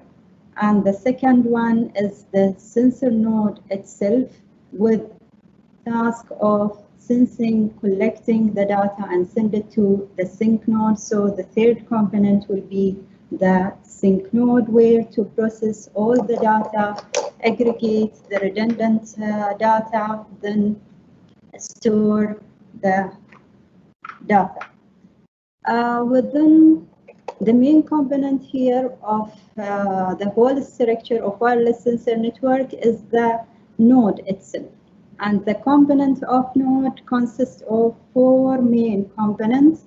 The first one, the sensing units. The sensing unit will collect the analog data, then transform it to digital data. We have the processing unit. The processing unit, either the microcontroller or the microprocessor, which process the data, implement or perform an intelligent data processing and manipulation. Then we have the communication unit. Here, the transceiver, which is the communication unit. Usually they use a short-range radio for transmitting the data. And all components at the end will be powered by a power unit or a power system. And for sensor node, because of its limited capacity and size, we have limited capacity battery, or in some application, they use a solar system.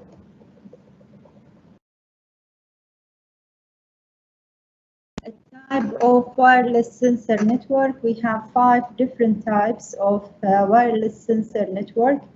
The first one is the terrestrial sensor network. The second one is underwater wireless sensor network. The third one is multimedia wireless sensor network. The fourth one is underground wireless sensor network, where the last one is mobile wireless sensor network.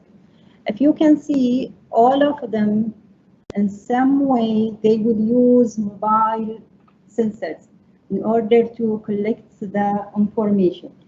So the main important things here, I can put all these types under, it could be either static or mobility. But most of them, they use mobile, either mobile sync node or mobile sensor, or both of them will be mobile.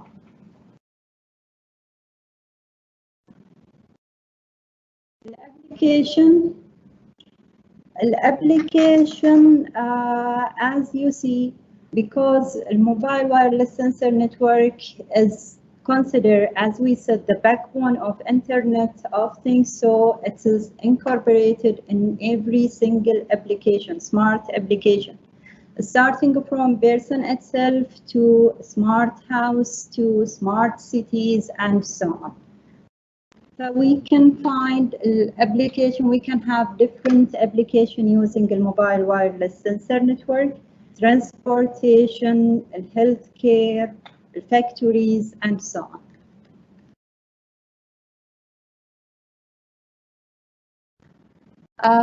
Mobile wireless sensor network topology, we have 3 main topology. Either the nodes are connected and distributed topology, which means there is no central nodes to control or manage the transmission of data. The second one, we have centralized topology, where we have centralized node in order to collect the data, and here we have failure of networking area because of central failure node. The third one is hierarchical topology or clustering topology, where they classified the node or the sensor node into different, each one have different rule. Some of them will be cluster member and some of them will be cluster head. The cluster member will sense the area and collect information, send it to the cluster head. Then from the cluster head, it will send the data to the base station. And here we can balance the energy because the cluster head will be changed every time due to the movement or due to the application used or the algorithm within the application.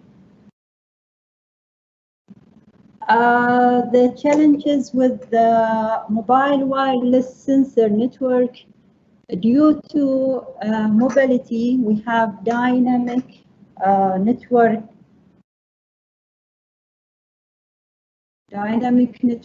topology. Okay, because of the movement, so every time we should update the value or the position of sensor node within the area. So this will take time and will consume the energy. The second challenge is also the localization. Localization, as we said, the movement also for the sensor node. So in this case, we have to update the table of the routing table frequently. The third one, power consumption. Due to localization and dynamic mobility of sensor nodes, it will consume extra energy. And a network coverage, also due to mobility of sensor node, maybe some area or some target area will not be able to covered by the sensor node.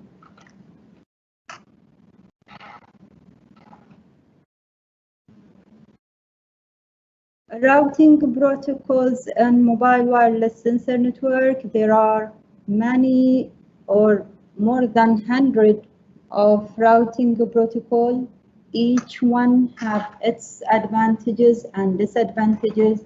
Each one are specific for application, and I list some of them here. The first one, geographical energy aware routing, which uses energy aware matrix to select the associated node for each cluster. They use calculation to calculate the cost function in order to select the cluster head. The second one, geographical adapted fidelity. They organize the area into geographical grid that comprise of cell, and each cell contains multiple nodes, and it will be active one of them at a time only. The other will be caused to sleep mode. Mobility aware routing. Left, please. Jim, Andy? 3 minutes. Okay. الموبيليتي routing.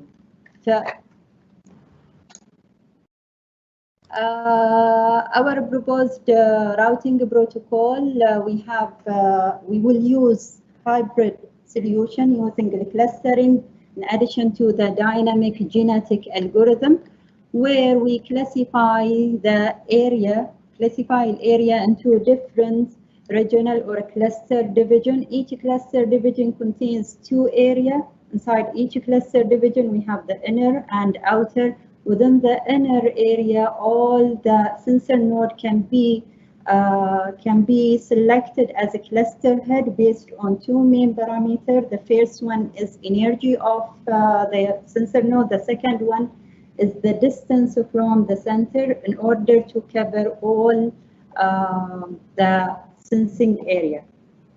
And then to select the cluster head, we will use a genetic algorithm with that fitness function, but the population or the search space will be only the nodes within the inner area.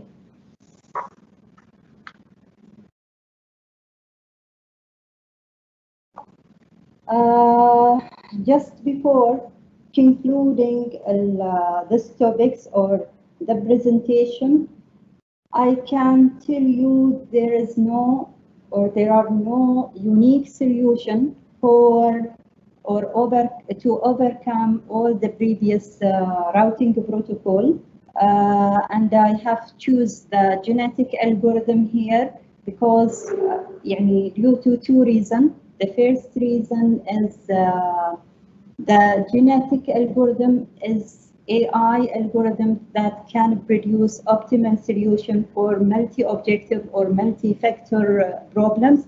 The second one, I am familiar with genetic algorithm because I used it previous in my master thesis. So I decided to use a genetic algorithm, but I don't know if the result of this algorithm will be, or I have to first implement the algorithm, then compare the result with other algorithm in order to judge if my algorithm is capable to solve the problem with the other routing protocol or not. At the end, just I squeeze this slide here to convey the message that there are tens or hundreds of vehicles agency that produce different models with different features to achieve market or customer needs. So for each application, we have different objectives. So one of them may be objective of the application is the quality, the other one is the speed, the third one is energy, and so on. So we cannot have one unique solution for all applications.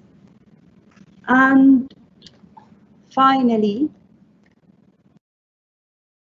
as we said from the beginning, a mobile wireless sensor network is considered as being pillar for IoT application. So we can see the wireless sensor network or the mobile wireless sensor network on most of the applications. Oh, Spinit too. Thank you very much. Thank you very much, Ms. Mahar, for your presentation. Now we'll open the floor for a few questions. Anyone has a question? Please mention your name.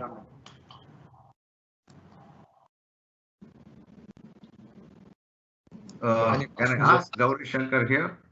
Please go ahead. This is a very highly technical subject, but your presentation automatically attracts criticism. The first automatic criticism is most of the thing what you have told, we can get it from Google or any textbook or any standard literature is not a problem. And we know that already.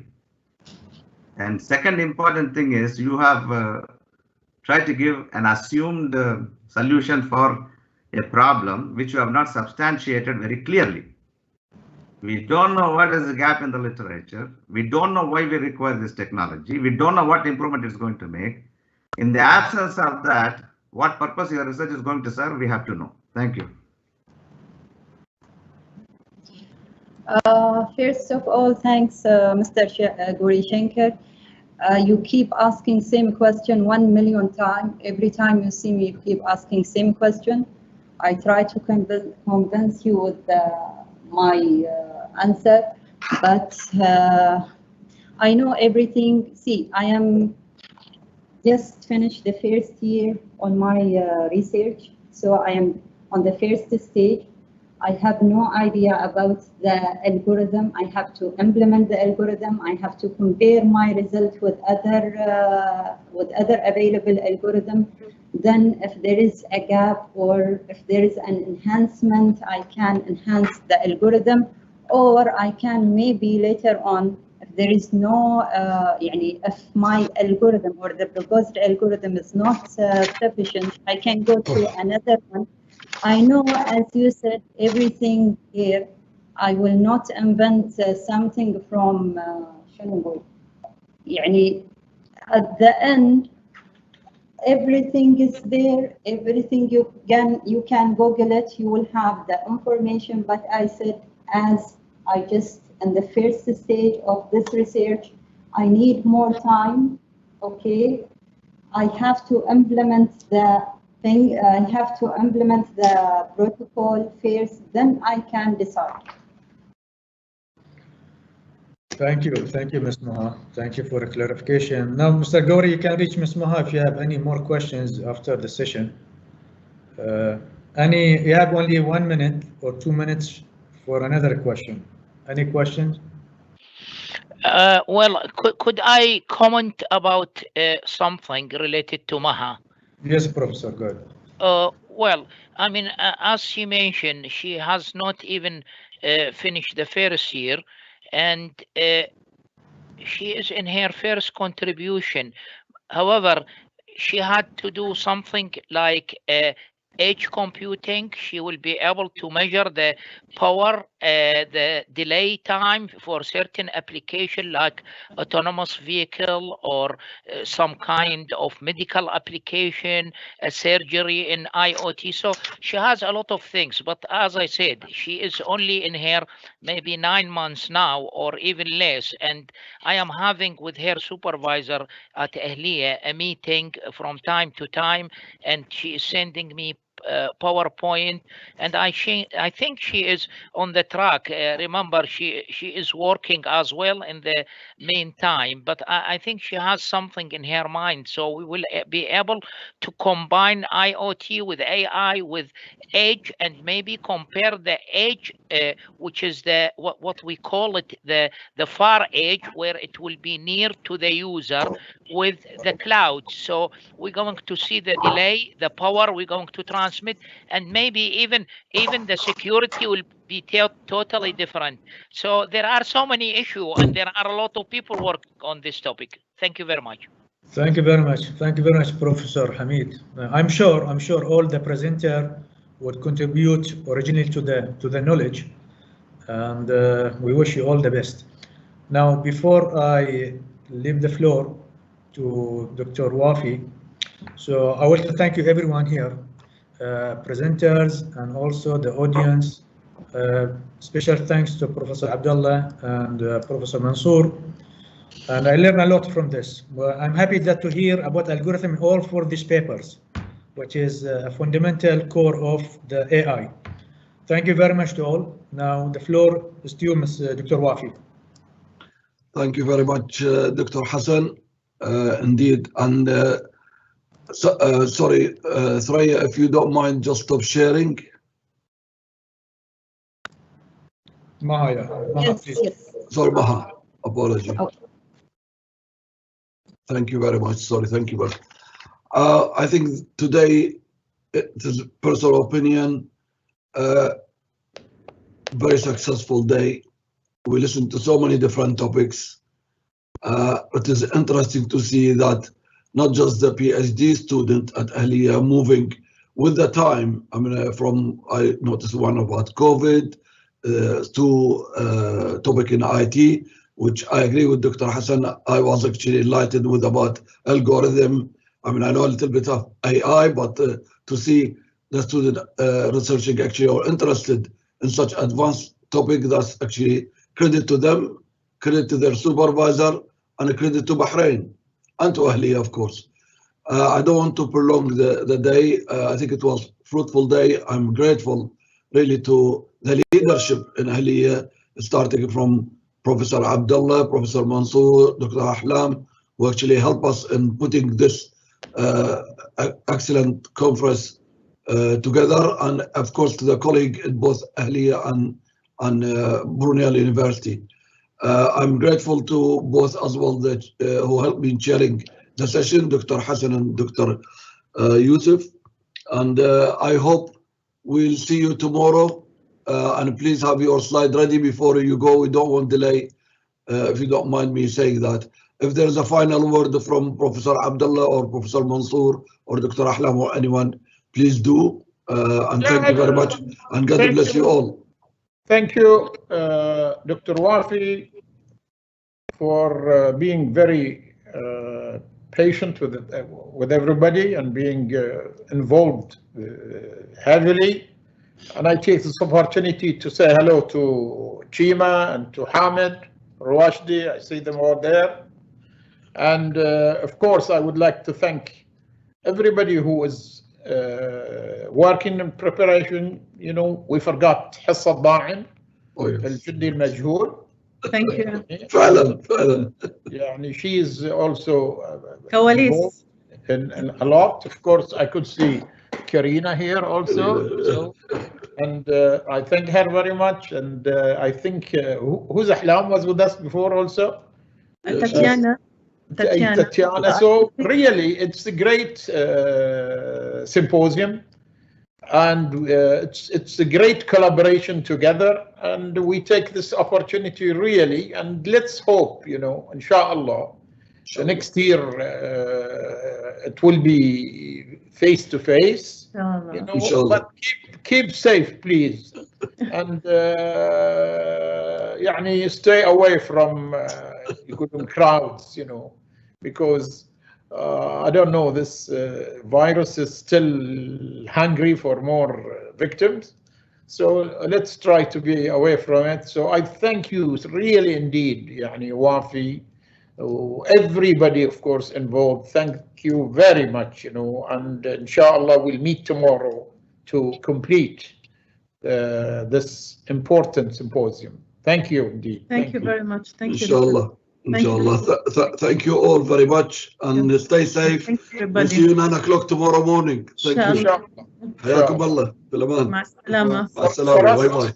Bye bye. Okay, thank you.